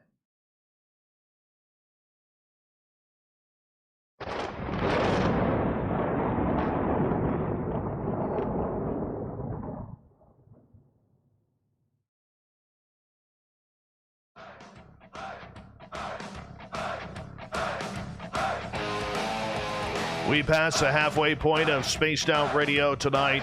My name is Dave Scott. Thank you so much to join us. Want to remind you that if you miss portions of this show or others, check out our free archives by going to youtube.com/Spaced Out Radio. Do me the favor, hit that subscribe button. Our website is spacedoutradio.com, where we have a plethora of features for you, including rocking out to Bumblefoot and reading up on Captain Shirk's SOR Newswire. Follow us on Twitter at Spaced Out Radio and on Instagram at Spaced Out Radio Show. We continue on with Geraldine Orozco's The Spiritual You. We're talking sex, love, relationships, monogamy. It's a different path for the spirit, but it is good and cleansing for the soul. Geraldine's website is GeraldineOrozco.com. Geraldine, welcome back. Hey, thanks so much. All right. Fantasy. This is the big one here, because right before the break, we were talking about monogamy, whether it's still good to have that in today's society, which there's the good points and the bad points, but a lot of relationships, a lot of loving, caring relationships always fall on a couple of things: money and sex in a relationship. Those are the two things that cause the most arguments in any relationship. For a man, ours is usually about fantasy, what we're not getting. We're not getting the sexiness. We're not getting the I hate to use this term, but the pornographic fill that you'd get on watching adult movies or anything along those lines. So there is a real, like, I don't know how it is for women. Maybe women are the same way too, and I could be completely wrong. But for men, it's about that fantasy that when we look at our loved one or our life partner or whatever it is, we're like, oh man, they've let themselves go. They didn't even, give me a kiss goodnight or whatever. And we start building up this major fantasy in our brain that we all want to experience that maybe we haven't. And I see that being a big problem through all of this. Mm-hmm. Well, I don't necessarily think that it really has anything to do specifically with either of those topics. And here's why. Whether it's the sex or the money or, the relationship, it's, again, we have to go back to the core reason why we're having these problems. We're talking about insatisfaction. We're not satisfied with what we currently have. And if you break all of those long laundry list of dissatisfactions that you have with whatever it is, we are, I want to say we are culture of, we are programmed to have easy and immediate access to satisfaction. And that's a problem. And that's a fantasy. It's unrealistic. And the reason why it's unrealistic, because the way that we've been taught that we can achieve that satisfaction is false. It's based on, again, illusion. We have an idea of what satisfaction is. It's a constructed fantasy that doesn't exist in reality. We're looking at things like porn. We're looking at things like these movies, like these ideas of success, of what's sold to us as a perfect family, of being rich and wealthy, of not being in a state of survival and how to get there, is all fantasy. It's all an illusion. None of that is real, but we keep running after that as if we're in a hamster wheel trying to achieve these things that are not reality.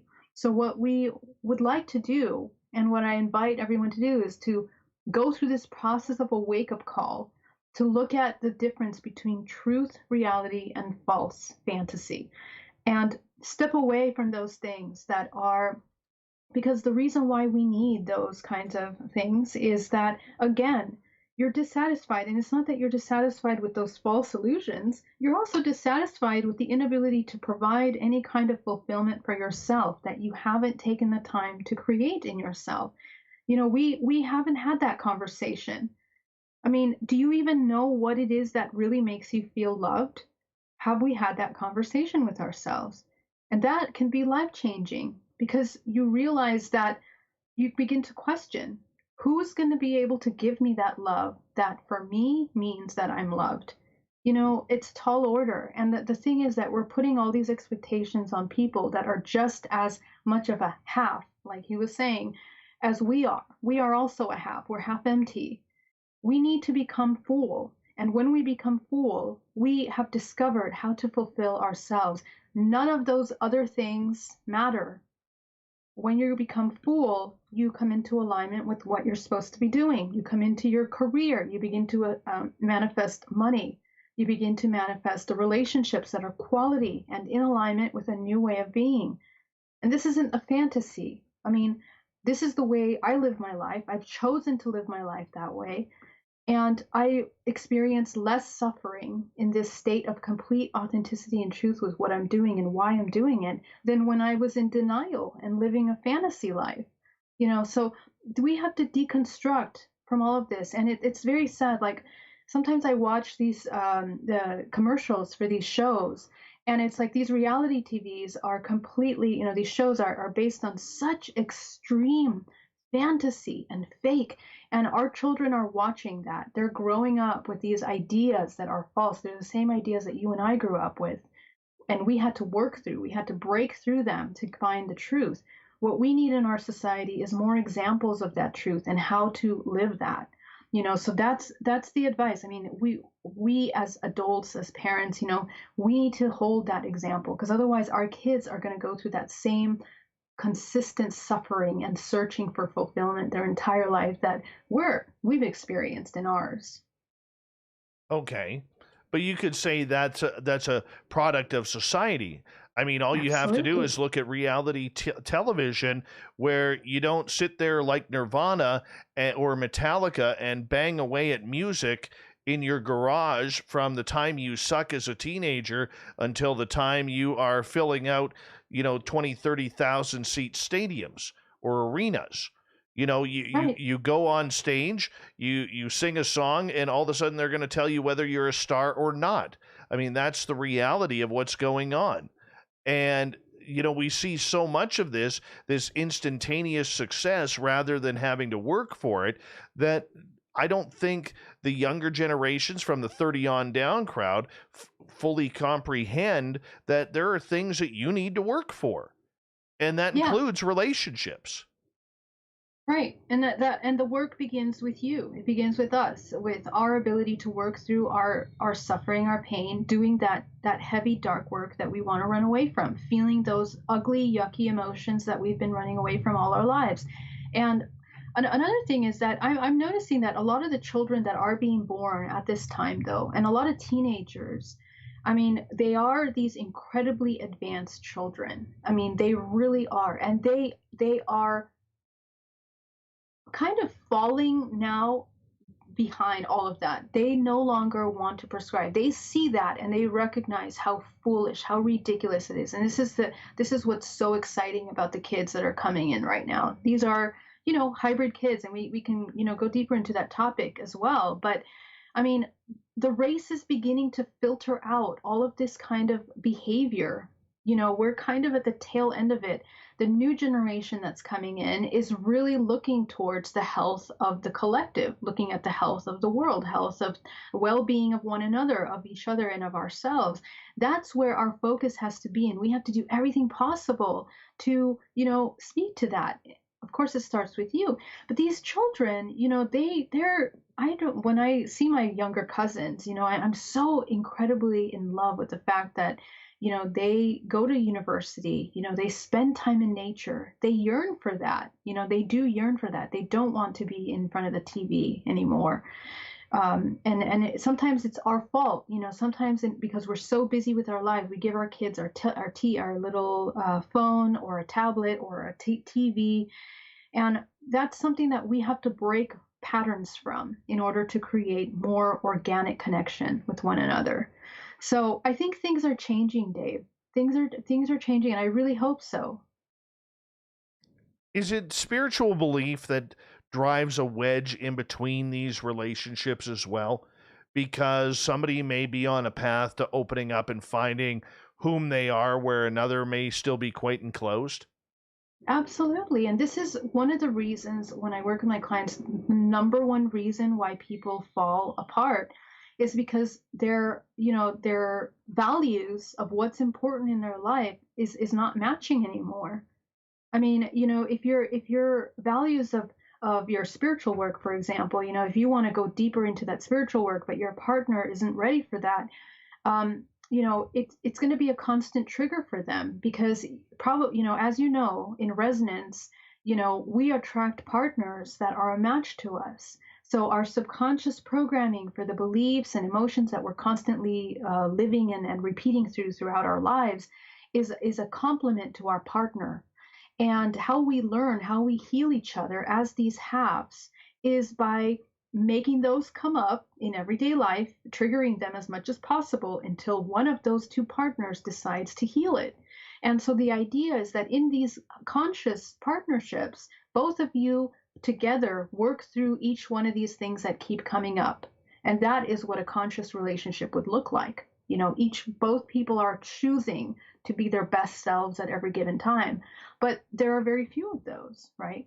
And so the person no longer wants to continue moving. Maybe they're stuck. Maybe they don't know how to deal with it. Maybe they feel triggered. They're too much in pain, too much in suffering, and they just can't move forward. So this is where the break comes. And the thing is, like, do you live a life of constant triggering one another, or do you separate? What's the most compassionate thing? I mean, and that's really just up to the couple and the individual person. And sometimes, these things are really hard. They cause a lot of suffering. But what I notice in my practice, in my work, is that if you take those partners back to the very beginning of that relationship, and if you ask them honestly and seriously, what was your gut feeling with this relationship? They knew since the beginning of that relationship what was the trigger point, and they chose to ignore it. They chose to look behind all of those things and just continue moving, because a lot of times we take precedence over our desires, our sexual desires, the illusions that we have, the fantasies that we have, all of these ideas of a relationship. Those take precedence in our choices in life instead of looking at the real root important things in relationships. Our society is upside down, so we have to change that. So next time you guys out there are looking for a relationship, notice that. Are you really choosing from a place? And that's how you choose from fear as opposed to love. That's a perfect example. You're choosing fantasy, immediate gratification, sex, desire. That's actually coming from fear, because those desires are coming from a fear of not having, a fear of needing immediately, a fear of fulfilling something as quick as possible.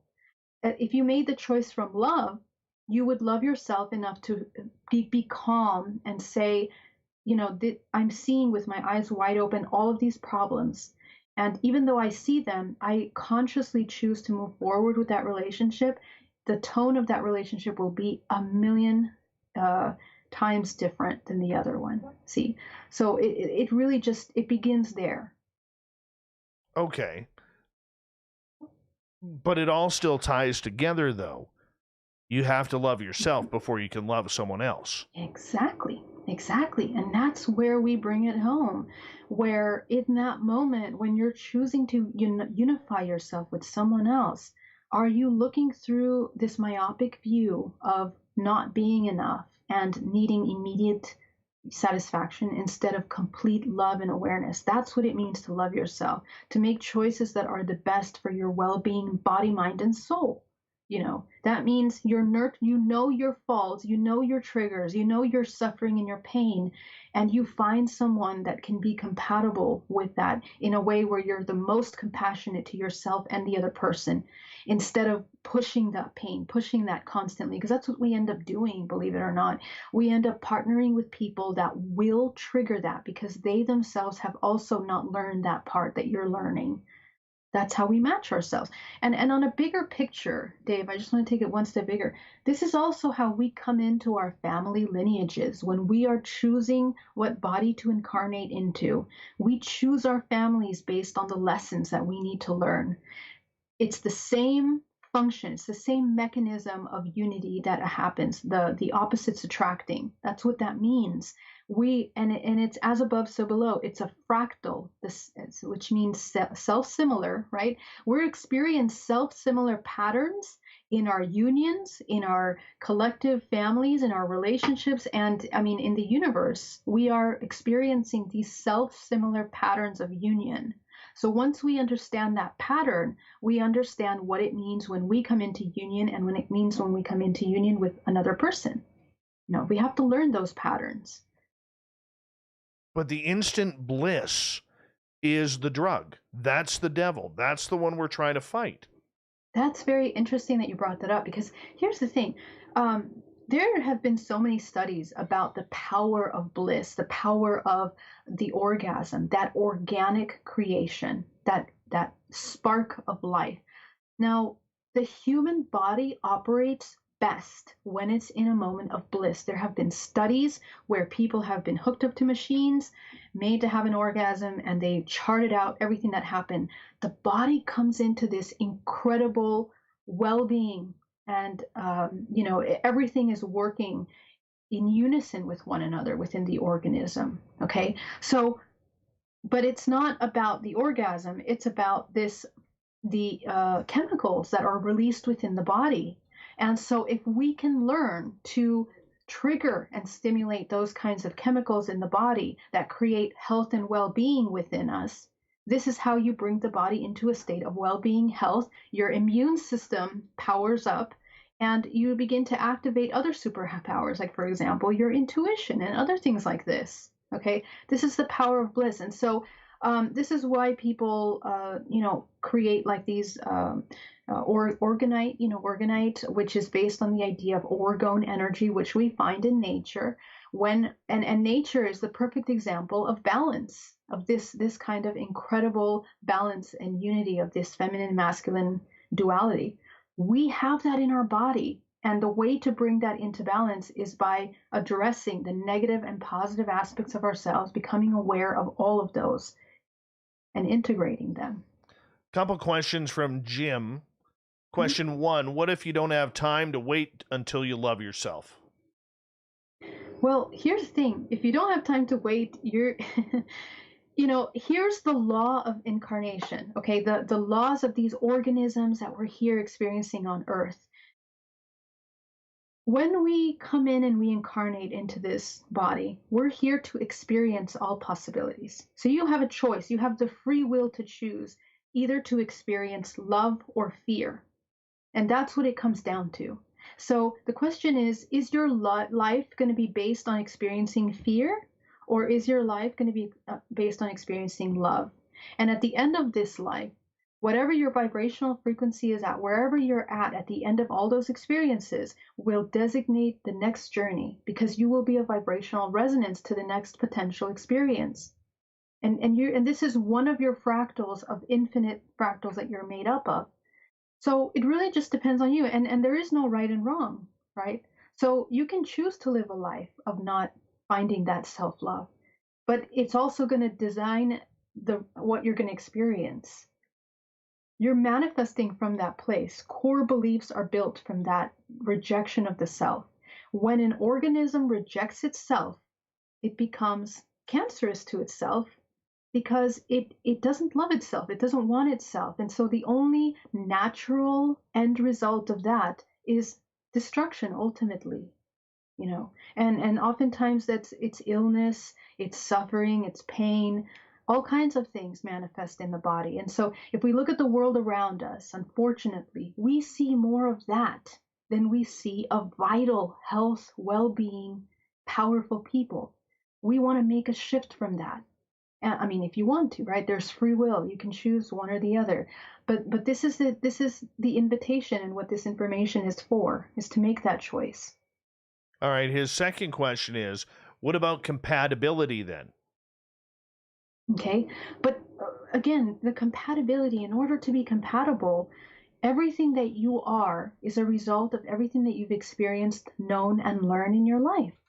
So if you agree with all the things that you've experienced in your life, even if they were painful, suffering, all these things, if you're okay with being a product of all those things, is what I should say, you will find a match that matches those experiences and that will continue to live through that, because that's where your level of consciousness is. That's where you're at. You're a product of that experience.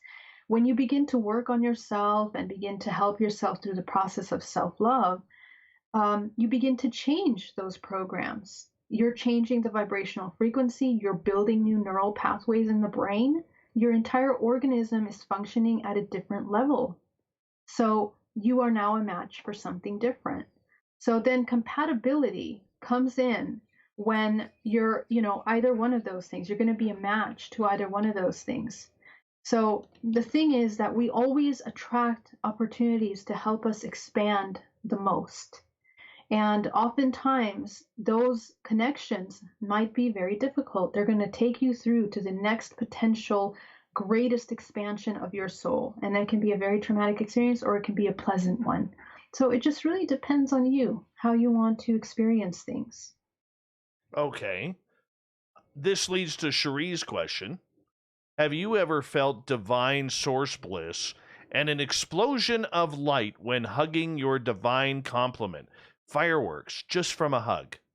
You know what? That's such a beautiful question. When I was taken on board the craft in 2013, at the end of the experience, after they showed me all these things, I found myself floating in a rainbow nebula, and you'll see it in a lot of my website stuff. And for the first time in my life, I experienced this incredible unity to absolutely everything, but at the same time, a sense of complete disconnect. It was the first time that I recognized the 0 point, which meant that I didn't have any codependent expectations or relationships from people around me. It was just myself connected to everything. And that's when I started to recognize what it felt like to come into unconditional love. This was the most powerful, expansive, blissful moment. And I always tried to bring myself back to that. That was the first time that I experienced that in my entire life. And if it wasn't for that, I wouldn't have been able to recreate it. It's what I try to recreate now every day, And it's beautiful that you mentioned the divine unity or hug, but what I'd like to invite you is to, you be that provider of that incredible hug, like hug yourself and feel that incredible love and union to yourself in all things. You have that available to you here and now. Geraldine, we have about 45 seconds with you before we got to go to break at the top of the hour. So with that divine you, is that manifested, or is that something that is already grown inside of us? The divine you, which is what that is complete awareness and truth, complete awareness and authenticity. Everything that you are and everything that you aren't. That's what it is, and it's you. So there's a moment of discovery that has to occur in order to achieve that moment, but it's within you. It's available to you through you, basically. Awesome. Geraldine, I'm going to get you to hold on right there, because we are going to go to break at the top of the hour. Geraldine Orozco's The Spiritual You happens near the beginning of each month on Spaced Out Radio, and we absolutely love it when she is here. She's one of our most popular guests that we have month in and month out, and you can find her on our websites, BayAreaMeditation.com, GeraldineOrozco.com, and HybridMother.com. We'll continue with audience questions and see where the rest goes, as we have Geraldine for another 30 minutes on Spaced Out Radio before we join Shane and the Shift in Vancouver. Take care. We'll be right back.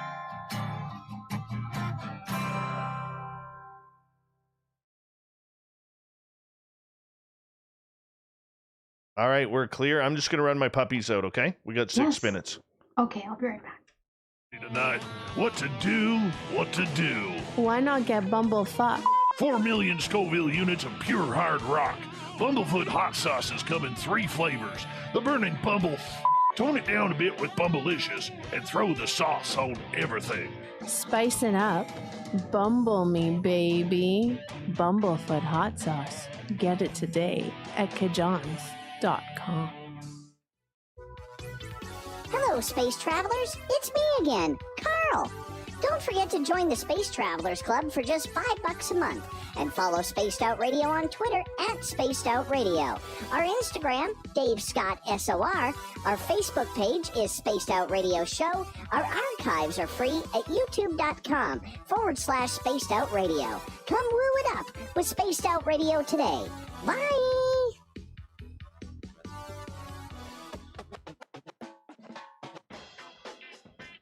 The SOR Vault is open for business, and do we have some cool swag for you to pick up? All you have to do is head over to our website and click on the SOR Vault. You have a variety of cool logos to choose from, and put them on anything you want. T-shirts, hoodies, hats, coffee mugs, you name it, we can get it to you. So do your shopping by supporting the store you love. Get your Spaced Out Radio swag at the SOR Vault today.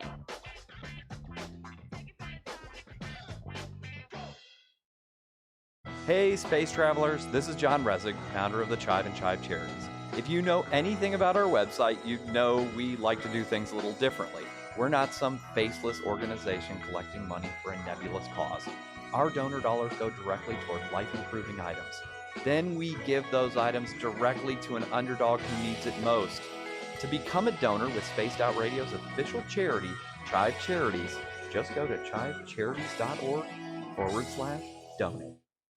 We're adding to the entertainment online for Spaced Out Radio. I'm Amber Beckrud, and I want to invite you to subscribe to our YouTube channel and check out Cryptid Tales, where I will take you on a journey into some of the strangest legends and lore from around the world, relaying the stories to you of the strange creatures and experiences that people have had throughout time. You can find Cryptid Tales at youtube.com/Spaced Out Radio, and while you're there, don't forget to check out our free archives and leave a comment. See you there. Hello, this is your guitar man, Ron Bumblefoot Thaw, and I have to tell you, I love the response I get for Little Brother is Watching from Spaced Out Radio fans. It's amazing how music can inspire and make people think deeper about what's going on in the supernatural world. You can head over to my website, bumblefoot.com, to check out my music, my guitar workshops, my touring, even check out some of the hot sauces that I'm working on. And make sure you keep on listening, because with Spaced Out Radio, you know Little Brother is watching. For the price of 1 cup of coffee a month, you can become an SOR Space Traveler. The Space Travelers Club is a place where you can interact with other listeners, either live during the show or on our great forum. We want your stories, pictures, comments, and ideas. You'll get live video streams, exclusive content, and be a part of our newsletter. Stay in touch with everything SOR. The Space Travelers Club is just $5 a month at spacedoutradio.com.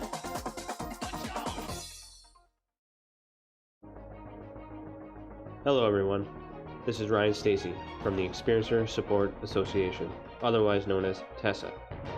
We're glad to team up with Spaced Out Radio to help investigate your experiences on the SOR Sightlines Report. Together, we'll investigate the strange sightings and occurrences you've had. We're looking for answers just like you. So fill out a Sightlines Report on the Spaced Out Radio website and let's figure out what's going on together. The party is always on at the Moose Vancouver. The Moose Vancouver is where you want to be when visiting Canada's West Coast. Open until 2 a.m. nightly, the Moose cranks up the rock while serving some of the best rated food in the city. The menu starts at $6.95. Why party anywhere else in Vancouver when the Moose is right there? Get your horns up and rock with the Moose, the official party bar of Spaced Out Radio. All right, we got 2 minutes left. 2 minutes. Perfect. I'm here. Me too. Yay. Me too. Hey, New York Andrew, how you doing, man? Excuse me.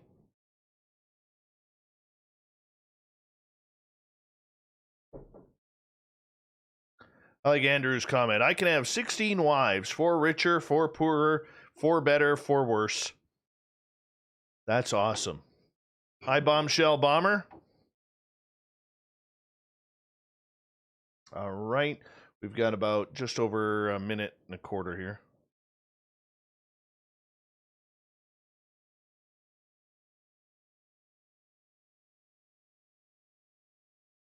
Vinster, I did not ask your question. Please retype it. Good night, Miss Pickles.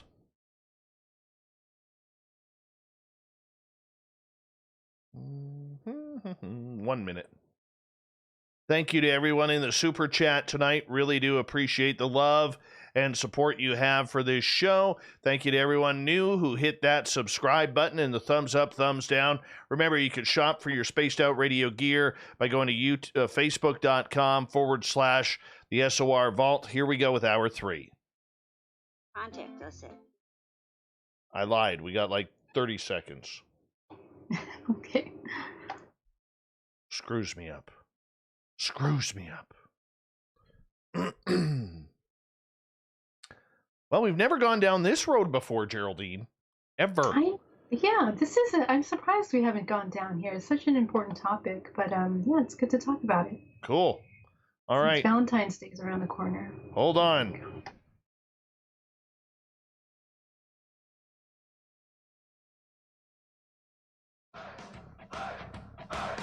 Would you like to connect with us? Head to spacedoutradio.com for all your latest show info.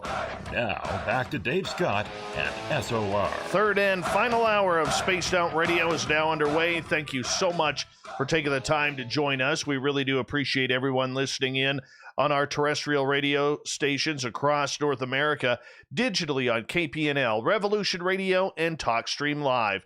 All of our archives are free by going to youtube.com/Spaced Out Radio. Just do old Davey the favor, hit that subscribe button. The Desert Clam has set the password for tonight in the SOR Space Travelers Club, Pampiniform. Pampiniform is your password. Use it wisely, space travelers, as the Clam sets the password each and every night right here on Spaced Out Radio. Our website is spacedoutradio.com, where we have a plethora of features for you, including rocking out to Bumblefoot and reading up on Captain Shirk's SOR Newswire.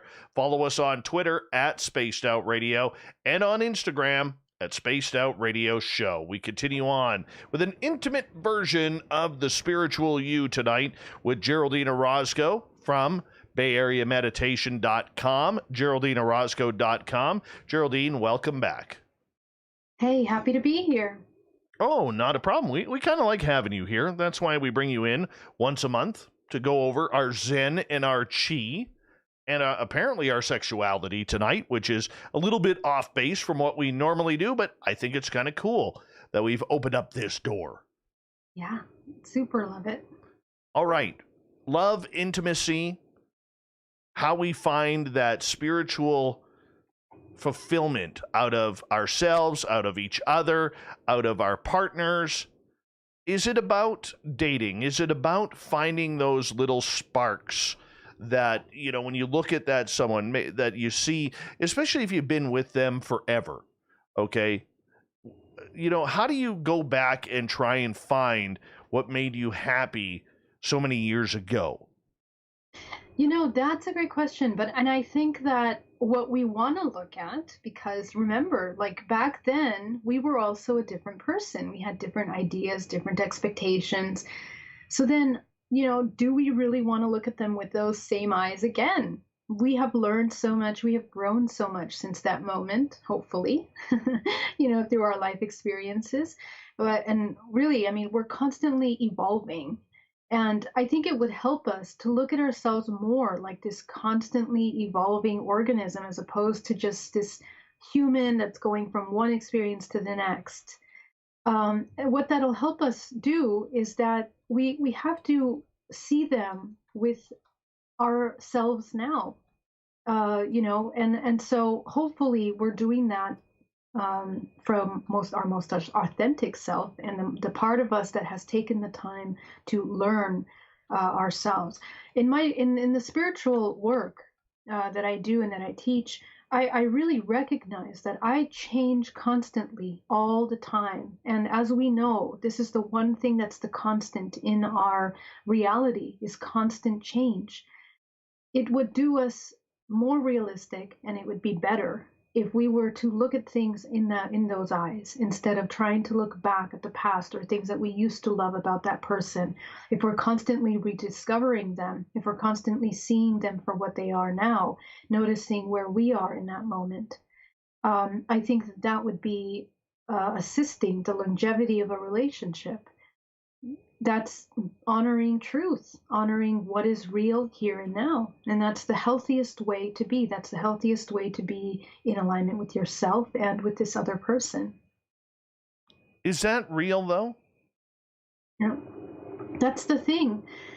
We're so used to fantasies and ideas of the past. And the thing is that it becomes intimidating because sometimes we know that we're not going to find what we used to see. We know that we actually maybe even fell out of love with that person, but the thing is, like, seeing them as more of a light of a being, of this soul, rather than just this physical body with all of their imperfections, their good things and their bad things. Because when we look at people like that, we're applying meaning to those things, and it's only our meaning. So that's actually, it's a selfish thing to do because we're only looking at them from our eyes. We're not looking at them from their personal experiences, their struggles, and everything that they've gone through. So we have to stop being so self-serving, and that's a kind of a death that has to happen where we're parting ways from this very capricious egoic self that wants to have satisfaction and immediate enjoyment in that moment. We have to shift from that. We have to evolve. And this is something that we're being called to do individually and collectively. As you can see in the world around us, a lot of things are dissolving so that we begin to build things from the ground up. And the idea is that now we're not being more self-serving. We want to build things from a place that's more conscious of one another and the well-being of one another, the well-being of the whole organism. And that goes for relationships as much as it goes for our entire world. Okay, but what happens when sexual contact becomes a chore? Well, then that shouldn't be happening. That's the thing. And let me tell you something about sex that really, really important. And I'm glad we got to this point. Energetically, the energetic exchange and the creation of energy that is created by two humans coming together as one is so incredibly powerful. But it magnifies whatever it is that these two individuals are. And when they come into that union, it magnifies the good and it magnifies the bad. So take a look at that. If the majority of the relationship is based on your root chakra of survival and fear, and second chakra of sexuality, of desire, of passion, of feeling unworthy and insecurity, jealousy, when you come into union, even though you might have a temporary release, what you're creating in that moment is actually more destructive than it is constructive, because you are amplifying complete denial of yourself and each other, that union. So remember that. And what that causes at the end of the day is that a lot of times in the relationships, because they're out of balance, one person ends up absorbing more than the other.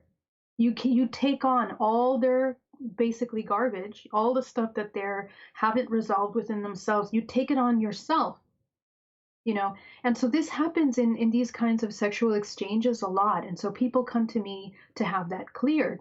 They have, sometimes people have a lot of different partners, and they're not aware of their energy. They're not even aware why they're doing that. They just all of a sudden want to have a quick, fix for a moment. And they end up carrying all this junk from someone else. They end up going through depression. Some people end up manifesting some kind of illness. So we got to be aware of that. These things that are happening in the world, like these diseases, like these imbalances, like these social problems that we have when it comes to sex, are a direct result of these imbalanced connections, these imbalanced and incomplete unions that are exchanging at a lower level. So we have to recognize that and look at our part. In our union, it's probably better to try to take a moment to have a moment of authenticity and true intimacy with another person, which has nothing to do with sexuality, in order to create unity. It could be just sitting at a table, looking in their eyes and having a direct conversation about things without hiding, without masking, without playing games, without manipulating. That is true authenticity, and it's intimacy. How many of us can do that? How many of us can sit in silence with our partner without feeling uncomfortable? A lot of times we have these pools, like we feel like we have to give something or we have to take something. That is a complete expression of an imbalanced exchange between the relationship. So if you guys are experiencing this and then you take it to the bedroom, what are you guys creating? Do you realize the expression that's being manifested there? So these are things that through understanding the human body and what happens in the physical and non-physical, we become aware of. And we have to stop closing our eyes, because it's like we want to pull the wool over the eyes and not see these things. But this is why we end up having such tremendous imbalanced relationships. How do you switch things up? A lot of people try different things. Different unions, different toys, different openness. Once again, when it comes to, we're talking about two separate things. We're talking about pleasure and we're talking about authentic union, right? So, in order to really come into an authentic union, which will be far more satisfactory, or satisfying, excuse me, than whatever toys or fantasies or costumes or whatever it is that you guys do in the bedrooms, in order to get a kick out of it. That will be very fleeting. It will be temporary, and you will never be fulfilled with that. That's the problem. And even though you can talk yourself into thinking that, yes, that will fulfill you, if you were to have one night with someone that you're completely, truly in love with, truly authentic, truly in that union, it would completely change the game for a lot of people. So, my advice is to question that. Do you want to have this fleeting temporary enjoyment, or do you want to go through something that's more lasting and more creative for yourself? Because it affects the body. It's not just something that happens externally. This is something that's affecting your physical body as well. And we end up having all kinds of imbalances within the body.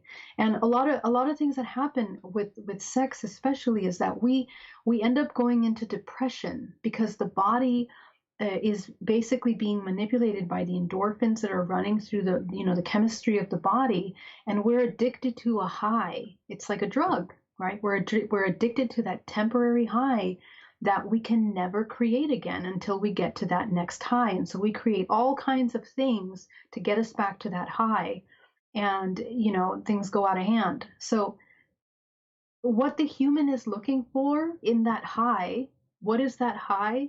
It is that love that we're looking for. I just muted myself. We're actually looking for that love. So why not give yourself that love and then see what sex is like? Sounds way too complicated. Way too complicated. You see, the thing is that we think it's complicated because there is some work that has to be done. But can you imagine when you do that work and you end up on the other side? imagine the love that you would make with someone at that level. I mean, that is what dreams are actually made of. That's what all of these movies are talking about. I mean, they're pretending, they're selling things a certain way, but what they're actually talking about is this incredible bliss that us poor humans really haven't learned how to get to. So the invitation is educate yourself, get to that point, and have that incredible love that's available. You play a lot of Barry White around your house, don't you?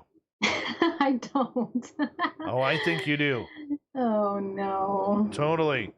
Have a nice fire going in the gas fireplace, Barry White on in the background. I haven't heard Barry White in about, let's say, 7 years. That's the last time I heard about Barry White. Well, I mean, when there is romance in the air, Barry White is always there. That's just the way. Let's see here. Jim has a quick question. Can you have a relationship with an alien in your dreams? I have met a few of my clients that have been participants in the hybridization program, and also some that haven't necessarily been in the hybridization program that have experienced that. In the hybridization program, there is a union that's done within other experiencers as well. Other abductees that are taken and made to have these unions. So there could be that relationship. However, I tend to be a little careful with those things because sometimes those emotions that you feel in those experiences are induced in order to carry out an end role, right? Or fabricated. So I just put a word of caution to just be really aware when you're having those experiences, to kind of dig a little deeper and take a look at what is involved in that. But I have heard, I have one of my clients that has had it, believes she's had a kind of very deep emotions exchanged with someone in that contact experience. Very cool. Very cool. I got to ask you, as we got time winding down, we only have about 7 minutes to go here.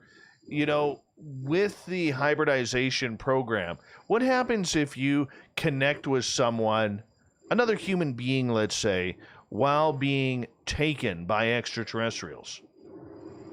If you connect, yeah, and actually that does happen. It's happened to me actually. I've seen another contactee, abductee that was there on craft, and at a later time remembered that connection. And when I saw the person, all those memories came back, and they also came back for that other person. And this is a person that we've never met before, just in that experience. So it does happen. And I mean, the thing is that a lot of times, especially when other abductees unite together, like, for example, in some of these conferences, these UFO conferences, it's happened before that they're taken as a group, or they're taken together, or they have these experiences that are collective. And I think the reason for that is that a couple of them, I mean, they might be connecting to this subconscious realm where they are used to entering in those dimensional planes. And so it's a perfect opportunity, since they are all together, to be taken into some of these experiences. I've also experienced going to a support group and meeting a person that I've never met before, but when I saw them, I recognized them. And when I asked them about their experiences, we recognized that we had been on a craft before. That was pretty powerful. And I've heard this from some of my clients as well when they come to my support group. Some people have met each other from craft. So I guess the people that remember and have recollection of their experiences, through recovery of those memories, whether it's through hypnosis or through their own personal, discovery, you can sometimes identify some of these relationships, and it really speaks to the experience that's happening. Very true. Very true. But what happens if you don't meet that person on this side of the plane? It's always in an astral or an extraterrestrial type area. Yeah, I think that's definitely it's the same. You know, you have this experience outside, and maybe they're not even from this dimension or this earth plane. They might be from another dimension or another race. It's very interesting because it really speaks to the levels of dimensionality that we take part in.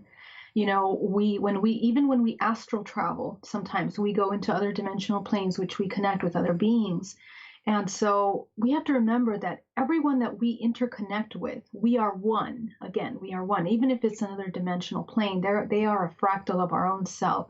So we're experiencing things in the earth plane physically, and we're also experiencing other things in the astral plane in dream time. Those are other planes that we visit, that we are a part of, that we are existing in simultaneously. So they are a reflection of us, and we have those collective experiences. Now, there's so much behind that, the mechanics of that, I don't have the time to explain. But from a perspective of DNA, you know, as a holographic storage system of this massive information, you know, we are a match to that particular person. And so more often than not, you know, this being, you'll probably encounter them in other times, or maybe you've encountered them in other lives because they're a vibrational match to your genetic code, in other words. So that's why you would experience time with them. Okay. In that scenario, who's pulling the strings on that one? Is it the human hybrids themselves, or is it the aliens? No, well, I like to take it even bigger. I think that this is how consciousness comes together with one another. It Because of its design of being this fractal self-similar expression, it combines itself within its self-similar groupings. You know, as humans on this earth, we're here experiencing something very specific together at this time. If you go to another planet, they're experiencing something very specific at this time. If you zoom it out to the universe, we have galaxies that have grouped together based on vibrational frequency, and we see that even within our physical body. The way that the cells organize in the body are grouped together through through specific systems, right? That they carry out certain directives in the body for that creative process. So we are a part of a giant engine of creation. Interesting way to look at that. Interesting way to look at that. We have about 2.5 minutes left with you tonight, and a powerful show tonight, Geraldine. A powerful show that has gone off in so many different directions that we really haven't touched on with you. What's the importance of keeping an open mind and an open flow with everything? It doesn't matter whether it's cleansing your soul, whether it's meditation, whether it's sexuality, whether it's ET contact. How do we maintain that balance? I think the idea is to look at things more as you are experiencing all possibilities. And in that, you know, don't take my word for everything that I'm telling you. You go out and experience and explore things on your own and see what's true for you. Because each one of us is one piece of a puzzle of understanding how we are working and functioning together as a collective. So what I need is to learn from you. I learn from people every single day, every single moment. I learn from your experiences. And this is how we grow. We're constantly learning and educating ourselves on what's best for the total whole organism. And the only way that we can understand or have an idea, even a preliminary idea of what's good or what's acceptable, is when we see vitality, growth, creation. So let's try to choose things that are creative, that are in that state of vitality, of well-being, of balance. That's our highest expression, individually and collectively. Let everybody know what you have coming up here and how they can get a hold of you. Absolutely. Tomorrow I'm going to be hosting a course on divine union at higherhealing.com. Please do check that out. It's a platform for healers and holistic healing that can connect themselves with patients and seekers all around the world. And I'm also going to be speaking at the Human Origins Conference March 25th to the 26th. And I will be hosting my retreat, a 0 Point retreat on my birthday weekend, actually, on the 19th of this month. to the 21st. So I invite you to come and celebrate my birthday with me as we learn. We do yoga. We connect with my friend Zane Daniel in learning how to come into the 0 point, body, mind, and soul. I hope to see you there.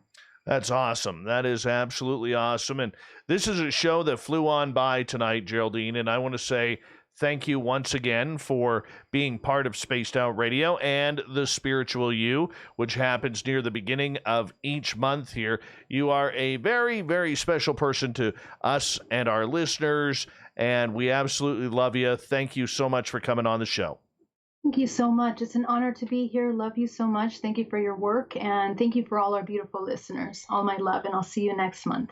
Absolutely. Geraldine Orozco, everybody. You can find her at bayareameditation.com, geraldineorozco.com, and hybridmother.com.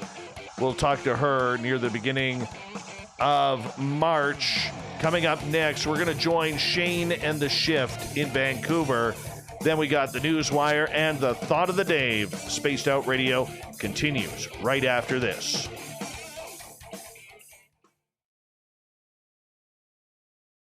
Great job. Davey, thank you so much. What a great show. I had so much fun with you guys. Oh, we love you. We love you. All right. Well, I'll be in touch with our stuff that we're working on. I'll see you soon. All right. We'll talk soon. Bye-bye. Bye-bye. Love her. Love her. All right. We're going to try something different tonight with the shift here. I don't know if you're going to be able to hear this. So let me just do this.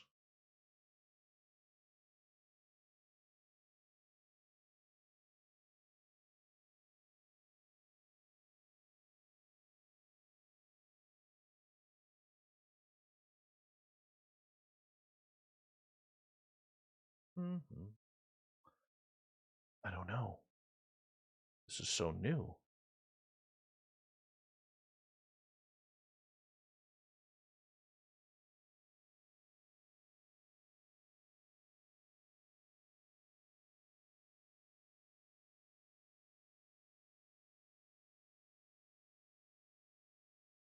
Go through this every time. Should be able to hear them.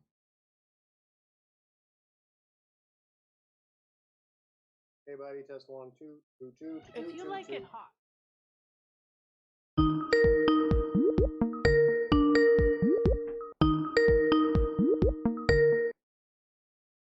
Hey, how you doing?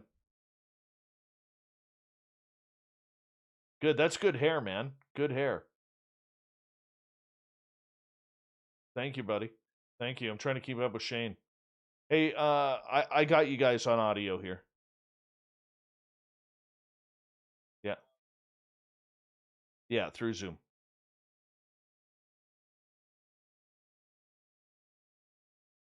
Oh, okay. Okay, call me right back then.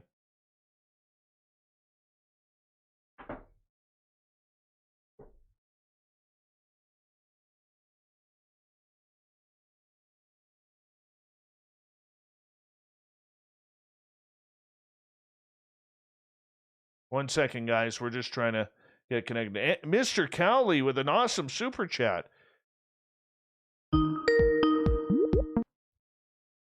All right, we're going to go audio this way then? Yes, we are, yes. Okay. Look at Shane's beard. Look how lovely that is. I know, it's luscious. Mm-hmm. Your hair Very looks luscious. great, Shane.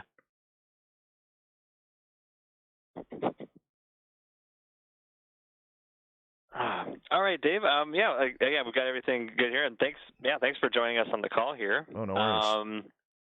All right, we'll just go in at the usual time, I guess, and we will talk very shortly. Although I'm sure you can talk to these guys still, but yeah.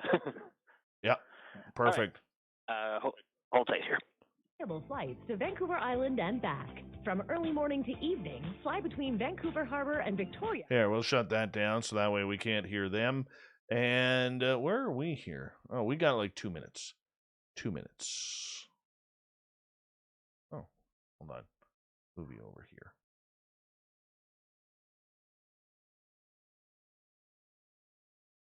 Mr. Cowley, welcome back to the show.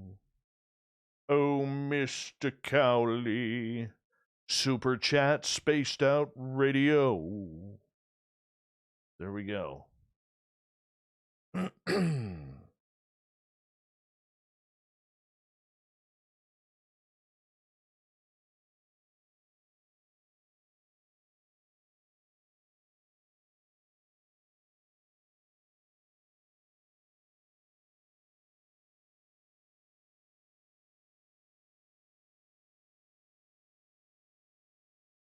Okay, we got 1 minute, guys.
We've rounded third. We're heading for home tonight on Spaced Out Radio. My name is Dave Scott. Thank you so much for taking the time to join us. Really do appreciate it. I want to remind you that if you've missed most of this show or others, check out our free archives by going to youtube.com/Spaced Out Radio. Just do me the favor, hit that subscribe button. Our website, spacedoutradio.com, where we have a plethora of features for you, including rocking out to Bumblefoot and reading up on Captain Shirk's SOR Newswire. Follow us on Twitter at Spaced Out Radio and on Instagram at Spaced Out Radio Show. We're going to head to Vancouver right now where we join Shane and the Shift. And we're actually doing this on Zoom tonight with Shane for my audience. I'll tell you, he's got a great beard, everyone. Fantastic beard. Fantastic. Well, last time we talked about it, your beard was not that big. And it was also not that white. So I don't know if you were using some just for men before or what, but it looks good, buddy. Put a pointy hat on me and I look like your prototypical springtime garden gnome. It's the way it is. I like it. But such are the times where we all grow out the facial hair and do the things and spend some time sitting at home. Spacedoutradio.com is where you can check out Dave's show and The Shift. Check out ours as well across Canada as we connect the two shows together. Dave, where are we going today? I heard a rumor that we were going ghosties today, that you had a bit of a story to share with us about the ghosties. Well, you know what? Here's where I figured we would go. Because remember last week we were talking about Robert Bigelow conducting that life after death study. And yet we have a lot of people out there who try and communicate with ghosts. So here I am thinking, how could we combine the two? Because the UFO world has been kind of boring and we've kind of beat that one to death for a while. So I figured, you know what? Let's talk about how we could communicate with ghosts. Dun, dun, dun. And you know what, Shane? I like this. Let's start off with the everlasting, the ever-powerful, and the ever-controversial Ouija board. Mm-hmm. Yes. Okay, I've never used one. My experience with the Ouija board would be the movies and the Hollywood. Which is ironic that you say that, people trying to talk to the dead. My experience around this stuff has been with myself and other people that the dead are trying to talk to us. And so it's interesting how it kind of goes both ways here when we talk about it like that. So tell me about the Ouija board.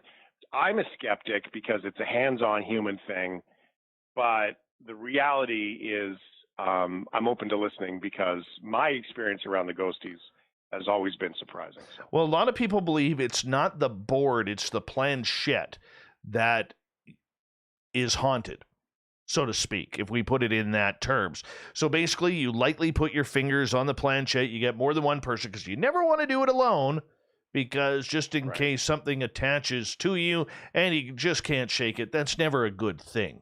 Never a good thing. But what the experience is with that is people believe for the last couple hundred years that you could have a seance with a Ouija board and communicate with spirits from the other side. It wasn't until the 20th century where the Ouija board actually became this demonic possession that talks to everything that is buried in hell, from Beelzebub himself all the way to your ex-mother-in-law. Right? So, I mean, that's something that we have to also remind people. So, the funny part about it is, even in the paranormal world, there is this great debate on whether or not a Ouija board is evil or not. Yet we see people using tarot cards, we see people using tea leaves, we see people using pendulums that swing in directions when you're supposed to be communicating with spirit. We see people using other instances. So a lot of ghost hunters will use what they call a ghost box, which believes that you can hear through the white noise of FM radio signals. If you spin those really fast, like we used to back in the 70s and 80s when we still had dials on our radios in the car, you know, they feel that you can actually hear ghosts speaking in between that white noise and communicating with you. So there are a number of ways. I think the Ouija board gets a bad rep. However, because most people don't close the board and say good night and goodbye to the spirits, that sometimes it leaves that door open. It's just like when you live in the wilderness, you leave the door open, there's a chance that something's going to come in that you do not want. So, okay, fair enough. Is the Ouija board just itself like some sort of crazy portal thing, or are we talking about, because I would imagine this, and maybe I'm just way too analytical about this, Dave, but I imagine this being something like when we get present and we connect, that's how we start to, you know, listen to the things that are already there. So that to me seems like a common thread through tea leaves, for example. Someone who reads tea leaves, you pour the tea, you swish it around, you toss it out, you read the tea leaves in the cup. And it seems to me like it's not so much the tea leaves, but it's the person who stops, gets connected to what's going on, and then just listens. Or am I just looking at this way too rainbows and unicorns? Well, no, I think you're right on path with that. But the Ouija board, you could say the same thing. Pendulums, you could say the same thing. Ghost boxes, you could say the same thing. I mean, it's just a form of communication that we just haven't been able to put onto a phone app yet. Even though the phone apps do have ghost hunting gears, you know, we just can't dial up and connect. I mean, we're still in a rotary dial situation here when it comes to communicating with the dead. And for the young folk, that's an old school phone out there, you know, that you have to go 7, 3, 9. Well, nobody dials the ghosts with zeros in their phone number. Exactly. Right? But I could tell you a really weird Ouija board experience that we had once. We were over at a friend's house, and they lived in a 2-bedroom cabin style home out in the backwoods of Mission, British Columbia. And they had a wood stove right beside their kitchen table. Now, that wood stove, because it was a warm summer day, hadn't been lit to kind of heat up the house a little bit. Pardon me, it was fall, not summer, it was fall. And so here we were on the Ouija board, about 6 feet from the actual fireplace. And it's like 10:30 at night, where all of a sudden my friend who owns the house turns and looks and says, "Who started the fire?" Well, what do you mean? And we all looked at the fireplace, and there's fire burning in the wood stove. And we all looked at each other. Wasn't me. You know, it's not my house. I'm not going to start a fire in someone's house in their fireplace unless I was asked. And we all denied that it was happening. And all of a sudden, a couple of us still had our fingers on the planchette while we're actually going through this, trying to figure out who lit the fire. And it was so weird because the planchette actually started moving in circles. So the lady of the house, she goes, "Hold on a second. Was that you, spirit, who lit the fire?" Goes straight to yes. And when we asked why, it spelled out, "I was cold." Now, if that doesn't give you I have a text goosebumps, here. I don't know. It does. I got a text here from Glenn. It says Ouija board is only a vessel to which spirits can communicate with you. Eventually, it will stop needing the use of the Ouija board and will talk directly to your mind. I personally have had bad experiences with the Ouija board and will never allow it in my house. That can happen, and it can freak people out. However, if it's like a phone call, if you forget to hang up, usually it will not affect you. But for some who are connected out there, who take it that extra step and make that almost psychic connection, you don't need a Ouija board. You don't need anything. You can use your mind. You can use a pendulum. You can, what they call automatic writing, where you just take a pen and you close your eyes and you write whatever comes in your mind. I mean, there's a number of ways to communicate. It doesn't always have to be through the board, but it isn't a scary tool. I mean, let's face it. In the United States, think about this, people. In the United States, it is legal at 8 years old to play on a Ouija board, but Kinder Surprise are illegal. Right. That's a very good point. Although the fact that it is a law is weird. That's for sure. So, hey, pendulum, tarot cards. So I'm gonna apply the logic brain to this, and then I'll get you to sort of bounce it. Okay. Sure. So pendulums, my understanding on pendulums is that the pendulum behaves differently than normally what you would see. So that to me would be some sort of interference, if you will, excuse the easy word, with the pendulum. A tarot card is a game of chance. And so that would be that you are either prompted to pull that card, or the cards are organized in that manner, kismet, if you will, fate, in order to be able to be pulled that way, so the communication comes across incredibly clear the way that it was intended to come across. So true. One seems to be a little bit of a change in the behavior. One becomes sort of a situation of chance, fate, belief system, whatever. So I guess my question is that those two seem incredibly different. How do those ones impact, sort of your story around connecting with the ghosty people here? I don't know. You want to me that you're breaking out tarot you want to cards pull? You want to pull a card? Is that what you want to do? Yeah, I would love to. Can you do this over a Zoom call? Because I would love to do it. Sure. What the heck? Let's give it a try. Yeah. Let's give it a try. I don't know. How do I do? Like, do I pick like a number and then you just pull the card number? Sometimes they just jump out of the deck. All right. So when you're shuffling, they sometimes jump out of the deck. So what do we want to know here, Mr. Shane? Because I got two cards. I haven't really looked at them. What do you want to know? Okay. Let's get a little spooky. Well, I've never done this before, so what kind of questions would I ask? Would I like would I say something like, who are the ghosts around me right now, or would I say, am I on the right path today with my career? Like what? All right, let's do the career one. Let's do the career one. Your beard says yes, by the way. Your beard says yes. All right. Well, it is Good News Tuesday, so your beard is looking immaculate. All right. Card number 1 that came out. Let's see what this says. It's the 2 of Raphael. So you got some powerful love happening there with a bright sun. So it says 2 hearts dedicated to creating something wonderful. Kindred spirits, don't give up on those you love. So the people around you. What that actually means towards radio, I have no idea. No idea. All right, next one. Leap of faith. Right there. That would be the Archangel Metatron at 0. Believe in yourself. Listen to your heart. Do what gives you joy. There is your radio card. Because radio is fun. Let's be honest with you. You know, we're pseudo celebrities. We get treated like celebrity, but we sure aren't paid like celebrities. But it is fun. It is fun. So that's why we got to keep going with it. That's why we got to keep going. Oh, no, this is cool. I like this. Okay, so there's a good example of things now. Immediately, there's meaning to me that comes into that, for example, right? You know, like I've got a new partner in Ryan here on the show.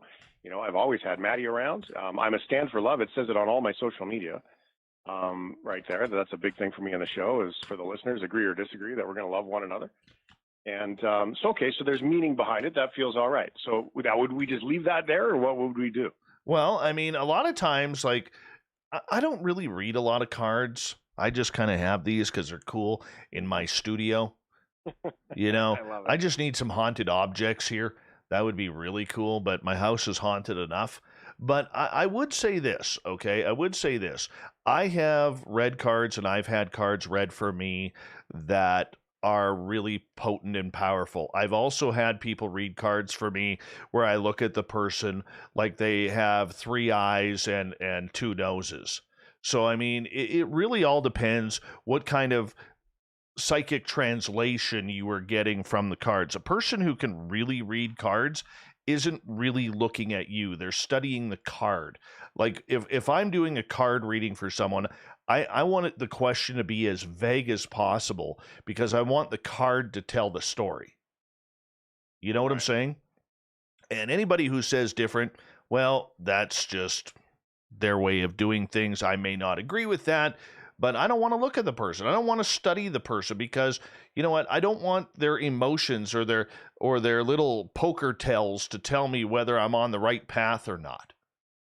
You know? So I don't even usually look at people. I'm reading the card, and the card is telling me, if I'm reading cards, what it should feel or what I should say. And you get that from going deep into your own emotion, your own soul, your own body, your own mind. And that's where it gets a little, you know, it sounds a little woo. It totally sounds a little woo, and sometimes it works, sometimes it doesn't.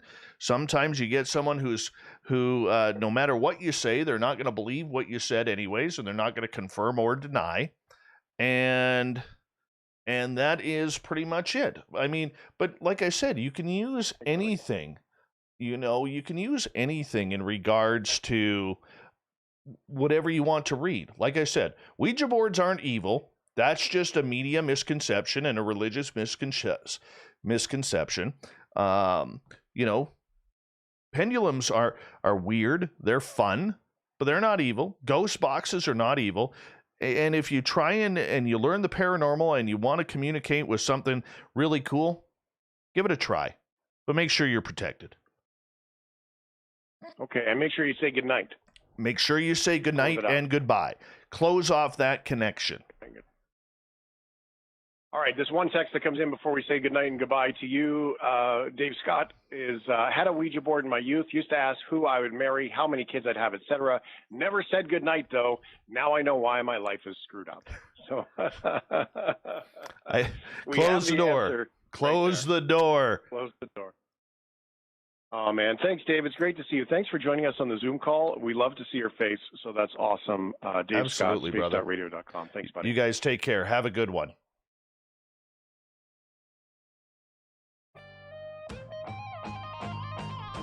Let's get to the news.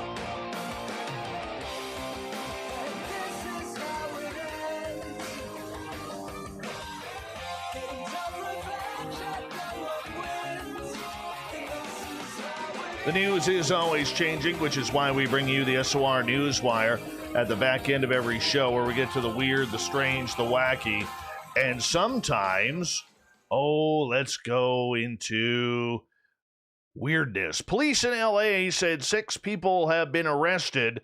Why? Because they changed the Hollywood sign to read Holly Boob, in what the alleged perpetrators said was a breast cancer awareness message. Well, the LAPD didn't like that, said 5 men and 1 woman climbed the hills surrounding the sign through a tarp bearing a giant letter B over the W and added a dash to the final D to make it look like a second B. A few hours ago, a group attempted to vandalize the Hollywood sign. LA landmarks are precious to those here at LAPD Hollywood, and this was way, way uncool. Yes, they are arrested. There was no signs of vandalism because the sign wasn't damaged. However, they're going to go have a date in court. Moving on, a peeping, creeping Tom spying on a woman's locker room in Virginia got some comeuppance when he fell through the ceiling. Yeah, 41-year-old Brian Anthony Joe was peering into the women's change rooms at One Life Fitness from his secret perch about 10 feet above, and then the ceiling collapsed. That's never any good because Joe went crashing down onto the floor, landing on one woman, and then being held by the others until police arrived. Yeah, he is charged with 3 counts of peeping into a building, burglary, and vandalism. If you haven't heard this is kind of a weird one. Billionaire Jeff Bezos has decided to step down as CEO of Amazon, the e-commerce empire he founded 27 years ago. And you know what? He said this in a letter to his employees, the world's second richest man, handed off the duties to Andy Jassy, his assistant. And yeah, I mean, hey, if you can retire with almost $1 trillion in the bank, it might be worth it. It just might be worth it, don't you think?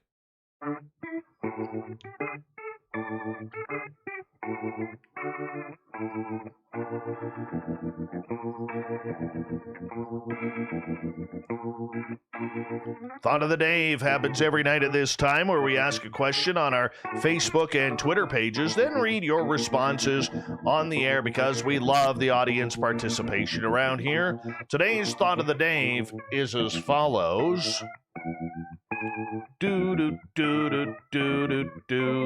How does meditation help you in your daily life? Marty, one of our favorite veterans who listens to this show. It helps me clear out all of the disturbing noise. It allows me to concentrate on things that are important, but otherwise get sidetracked by all the distractions in life. Thank you for the clown, Marty.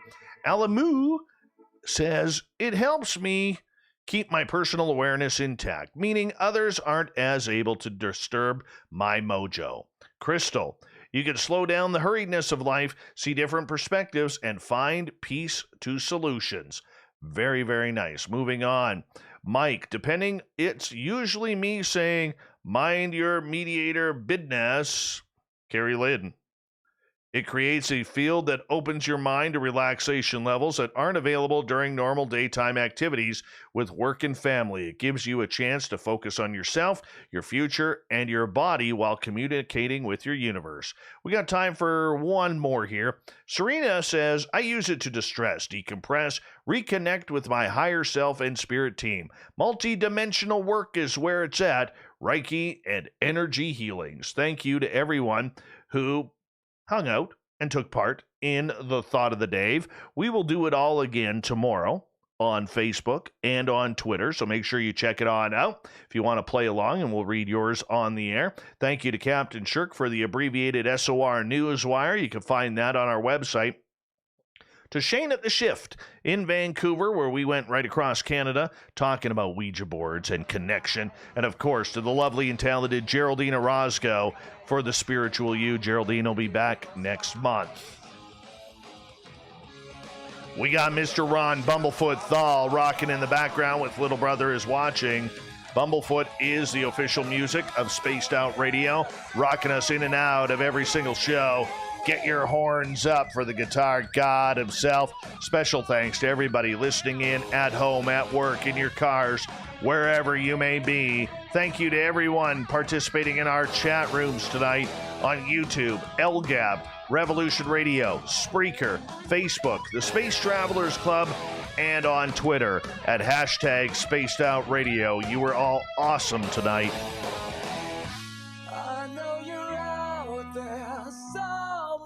Remember, this show is copyright by Spaced Out Radio and SOR Media Ventures Limited. Thank you so much for choosing to share your evening with us, because together, my friends, say it with me, we own the night. Mr. Bumblefoot, we need a favor. We need you to take us home.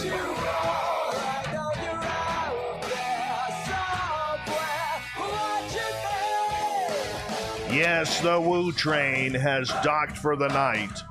But tomorrow, my friends, we shall ride again. Your seats are always available. Your tickets never expire. And if you want to bring a friend, we've got room for them too. Good night.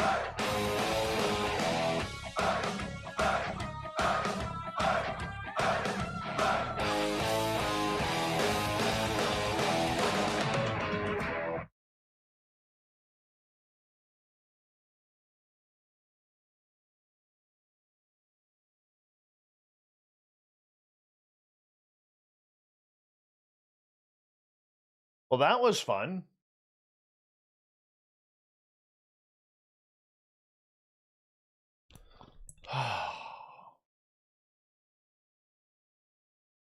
Kira, I love the show with Geraldine tonight. And then you ruined it with the mood, bringing up Ouija boards. I can't stand that devil board. Bad experiences. But I still love you, Dave. Hey, Super Quest, what's going on? Hey, Duke, saw you in here, sneaking on in as well. And let's see here.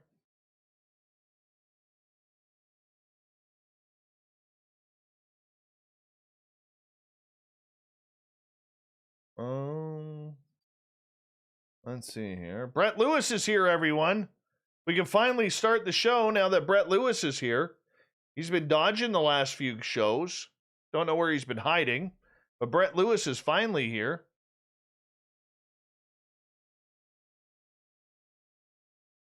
Where you been hiding, Brett Lewis? Be honest. Be honest. Where are you hiding?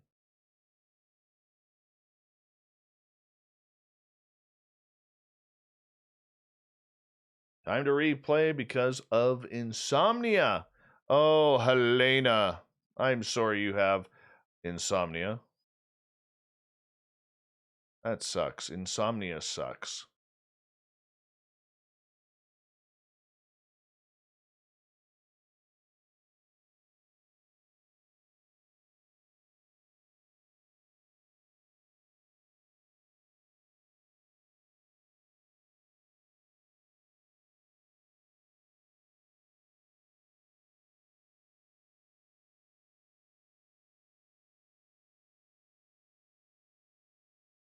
Do-do-do-do-do. 49 watching now.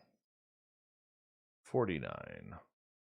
All right, I'll be right back, everyone. I'm just going to run my dog out. I'll be right back. Don't run anywhere. Don't run.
You know, one of the things that, while I was waiting for my dog, I was watching, on Facebook, there was this high speed chase going on in LA. It's just finally ending after like 4 hours.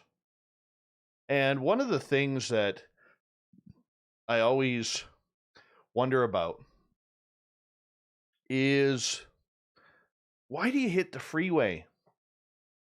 Why do you hit the freeway? Freeway is bad news. Seriously. The freeway is bad news. To anybody who wants to do a high-speed chase, the freeway is bad news because there's a good chance you're going to run out of gas going at those speeds. There's a good chance that, they rarely ever have a good car that can handle those types of speeds.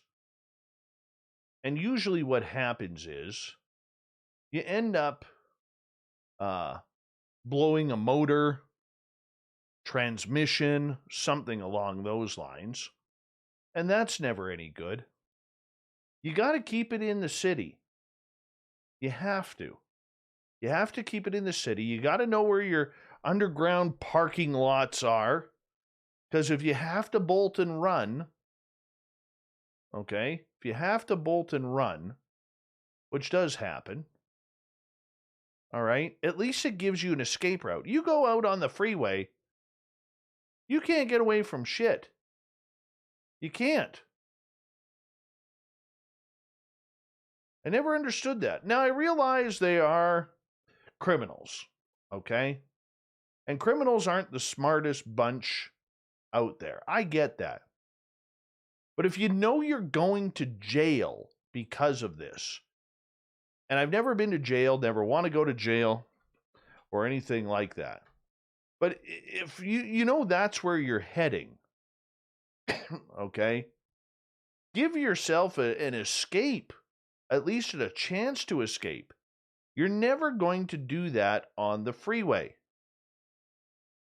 You got to take the chance. You got to find an underground parking lot in a shopping mall or someplace like that. They're all over the place. They're all there. You can't just keep messing around like that. You're going to get caught. You're going to go to jail. And for everything that I've heard, because my sister's a prison guard, has been for like 30 years, that's not a good time. It's not a good time at all. It's just not.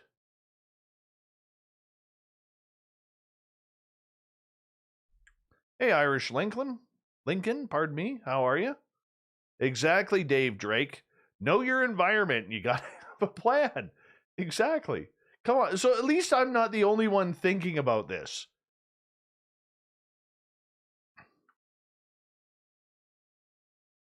At least I'm not the only one thinking about this. Thank you for that. That makes me feel more comfortable, to be honest. It does. Makes me feel a heck of a lot more comfortable.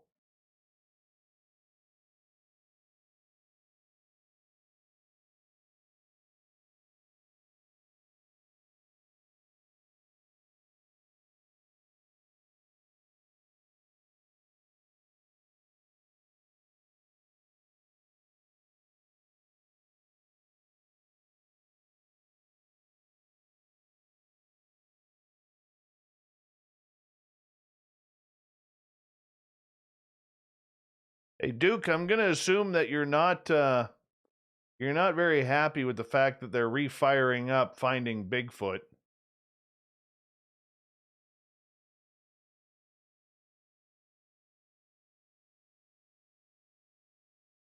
Lord knows I'm not.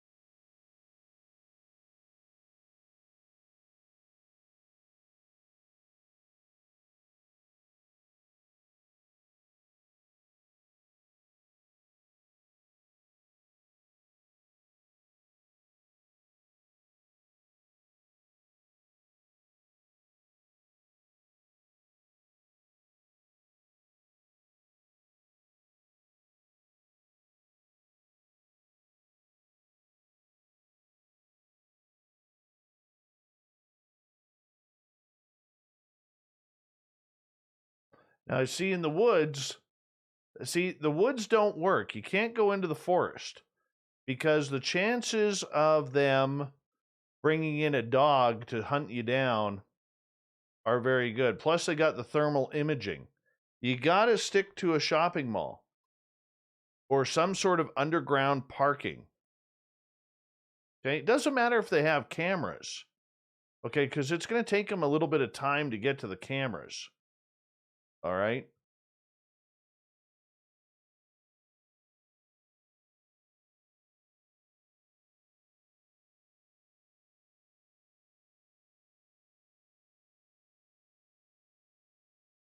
Okay. You go into the forest, you're a dead man.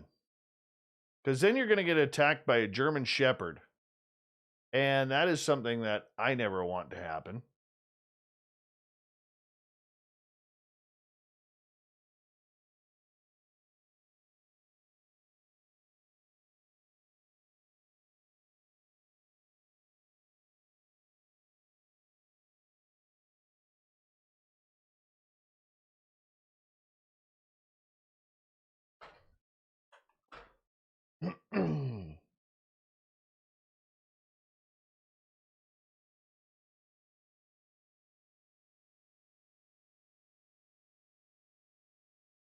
And then, especially if you're in the forest at night, it's easy to track you by helicopter if you got headlights on, because you're definitely going to have headlights on. But at this time of year, water's cold, so you can't even go in the water. You know? But they're going to track you, unless you're like by a creek or a stream where you can, you know, use the water to get away. That'll cut down on the dog smell. Then you just got to dodge the helicopters from their searchlights. But no, my recommendation is this, people.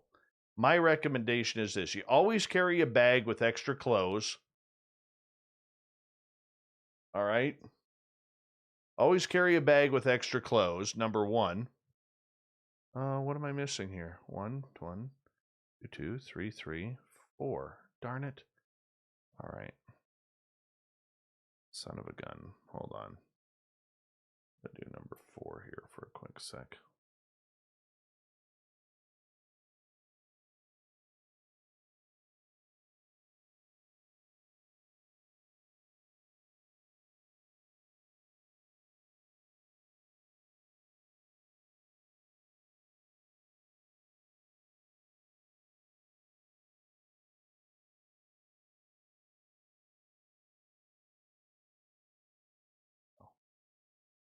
All right.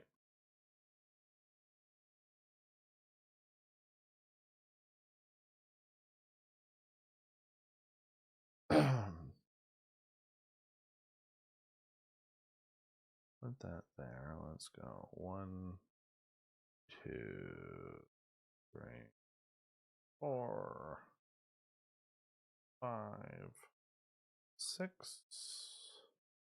Convert those. All right, where are we?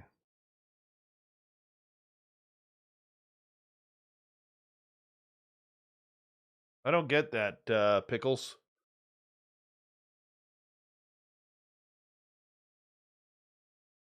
Oh, yeah, now I do. Nope, I'm just going to say this. Oh, sorry, Duke. Duke, I will go on there right now, and I will send you my phone number, and we'll line it up. That's the best way to do that with me, man. There we go.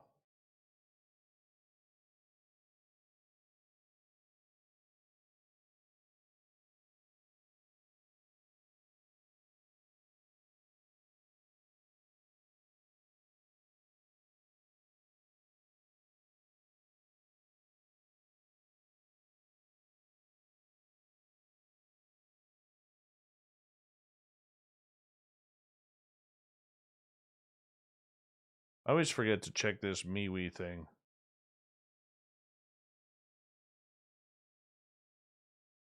Not used to it yet.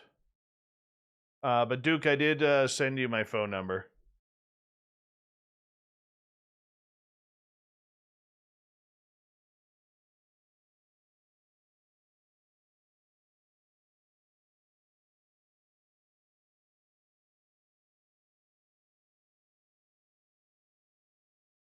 Yeah, but seriously though,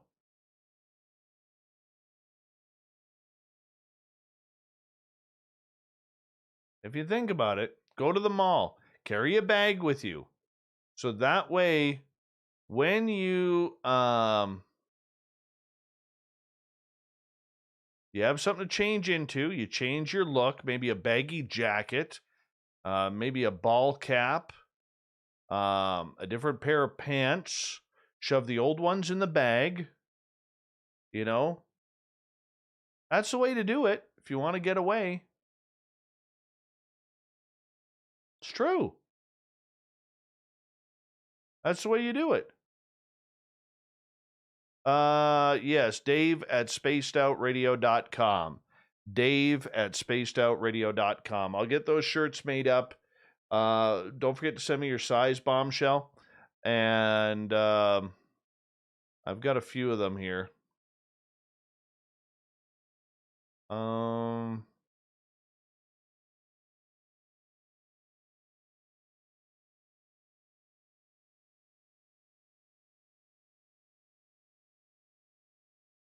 Yeah, you can send it on MeWe. I may forget, so just remind me.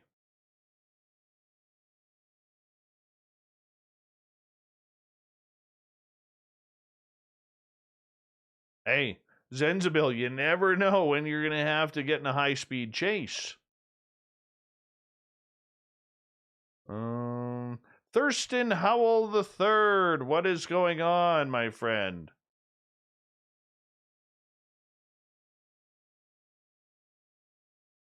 How's Lovey? Please give us an update.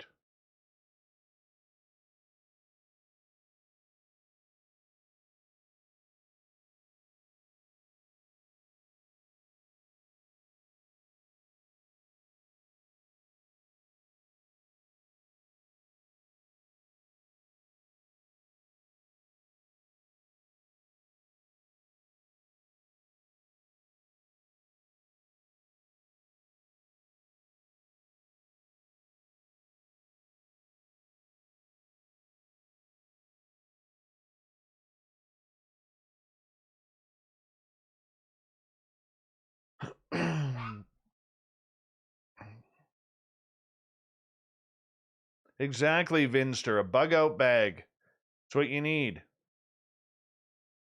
Super Ron, don't be a bad guy, or know your turf and be ready.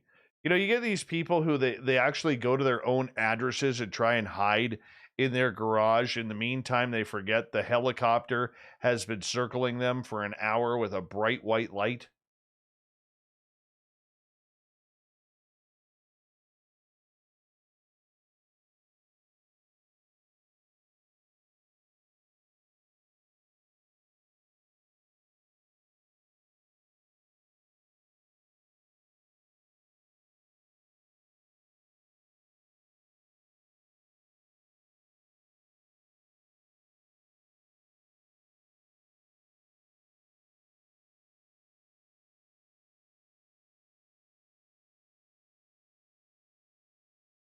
Doesn't hurt to be somewhat mechanical.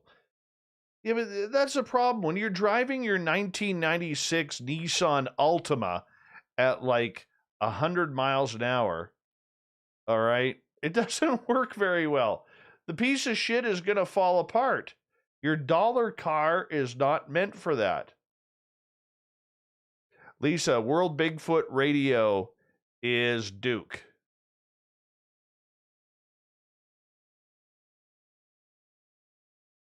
I'm just saying.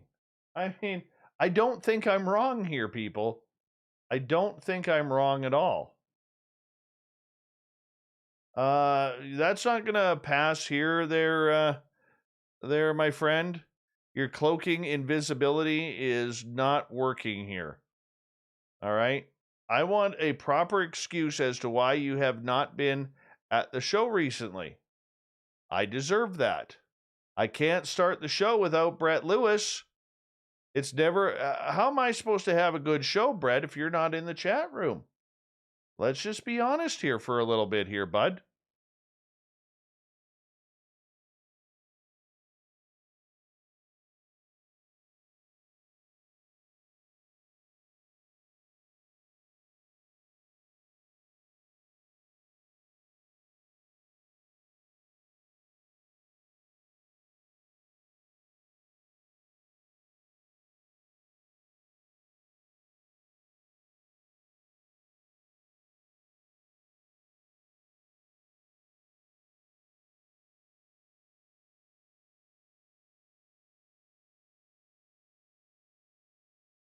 I mean, 2 seconds, guys.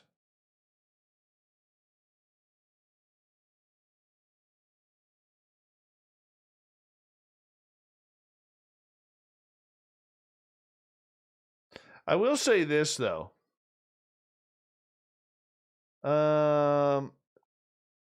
Did not go for a smoke. Took my dog out. Please send me Banff Hot Springs water. I don't have any. Banff is a far ways away.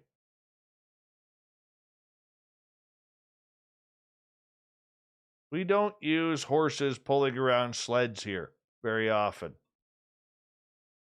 Team of Clydesdales, man.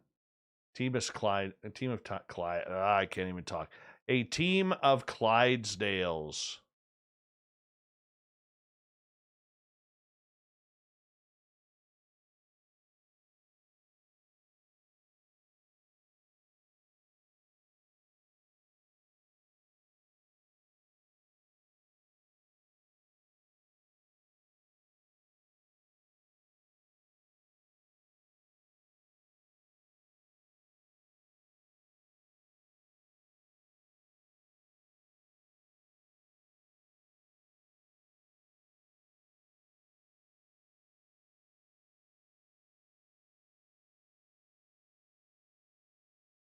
Actually kind of cool on Facebook. One of the groups I'm in, they posted photos of a person from their yard watching a cougar get its prey, get a deer. They got great photos of it. Let's see here.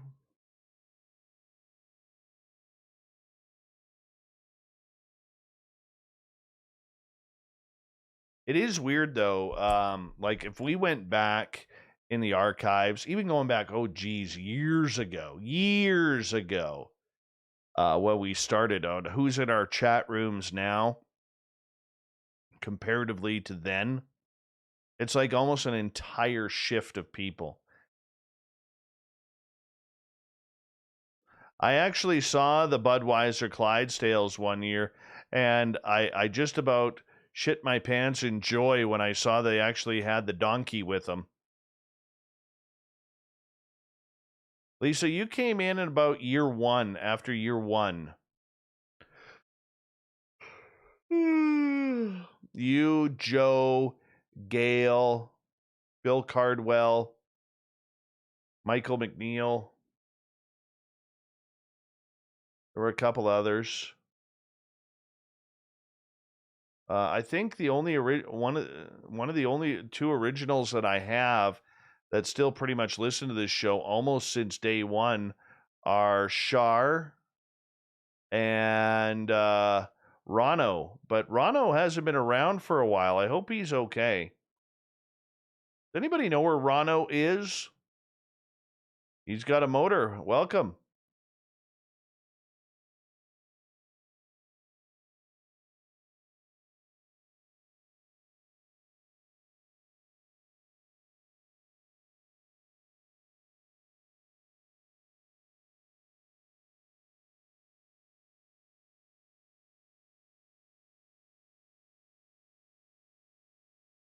Closest I've been to a cougar that I know of is about 40 feet. It was in my backyard. I didn't see it, but when it growled at me, I knew it was time to go to the door. I just talked to him. Said, hey, dude. Just doing my thing here. That's sad about your dog there, Zenzabil. That sucks. I'm sorry to hear that.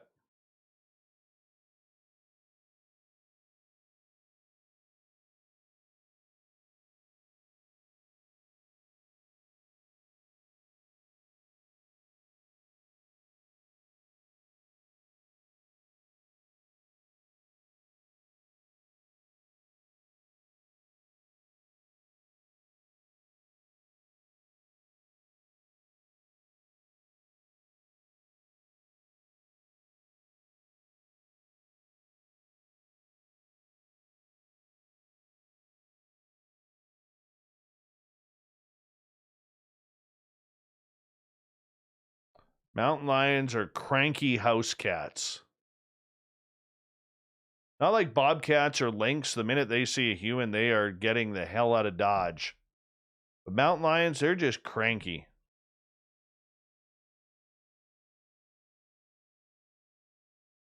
Oh, man. That's terrible, Zen. Sorry to hear that, bro.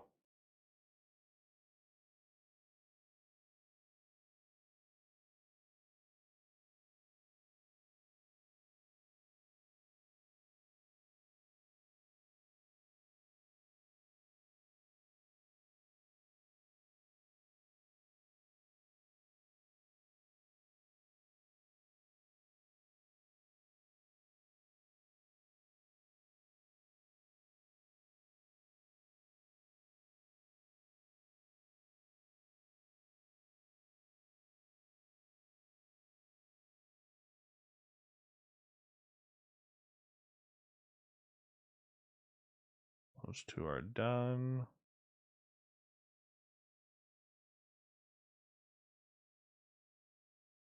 Yeah, I haven't seen a bobcat up here yet. See a lot of deer.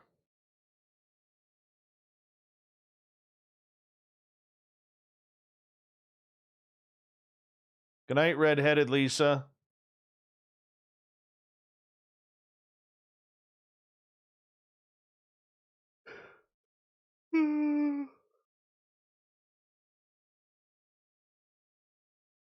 That's a good one, Fabster.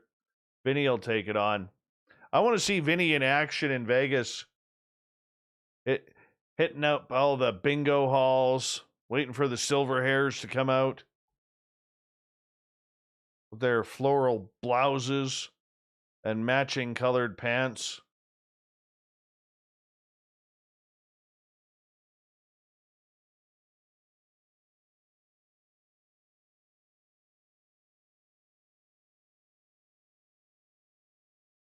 I'll bet you Vin hangs out. Hey, mama, I've got the bingo dabbers right here for you. You choose your color. Just cost you your digits for later. Remember, 069. 069.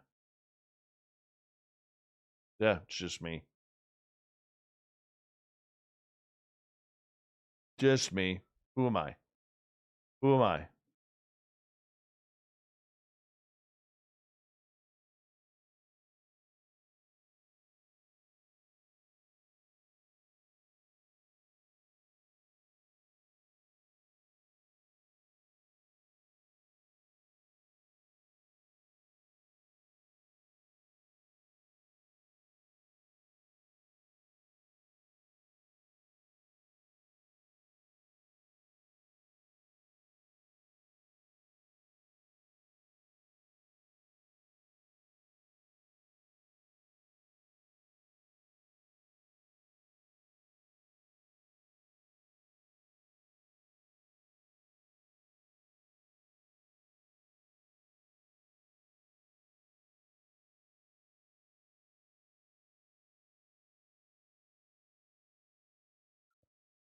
Oh, Fabster. I know you're liking that one.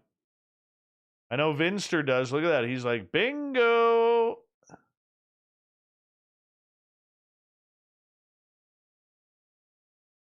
Oh 69. We got to get Vin a t-shirt that says 069.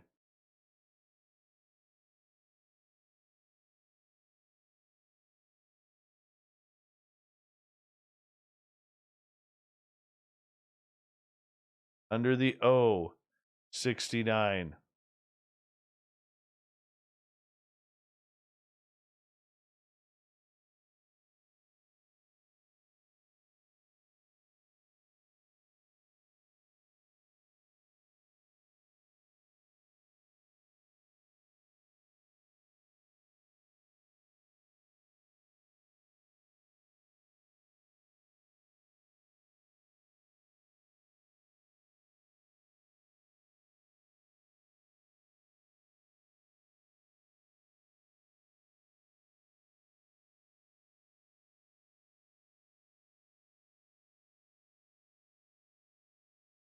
All right, we're going to wrap things up here pretty darn quick. I want to say thank you to everybody who donated in the super chat tonight. Really cool of all of you. Thank you so much for the love and support. Big thank you to Geraldine and everyone in our chat rooms tonight. You were absolutely awesome. Nova Scotia Ron is who we're looking for. Nova Scotia Ron. And a big thank you guys for making tonight special. We're going to do it all again tomorrow. Who do we have on? Let me have a little check here. It's Varla Ventura tomorrow night, everyone. The Varla Ventura. We are in for a fantastic night with Varla, and you know she's going to bring some awesome stories with her. So I'm going to say goodnight to all of you. Much love. And yeah, man, we're in for a good one. And I hope you you come in and you join us, because that's what we're going to do. We're going to have a good time. So we'll see you all then. And much love. And Vin, bingo halls, man. Bingo halls for you in Vegas when we have the Spaced Out Radio Party. I want to see it in action, man. Hey, Doc Holliday, how you doing? We're just about to log out here, but tomorrow night we'll see you all again. Take care.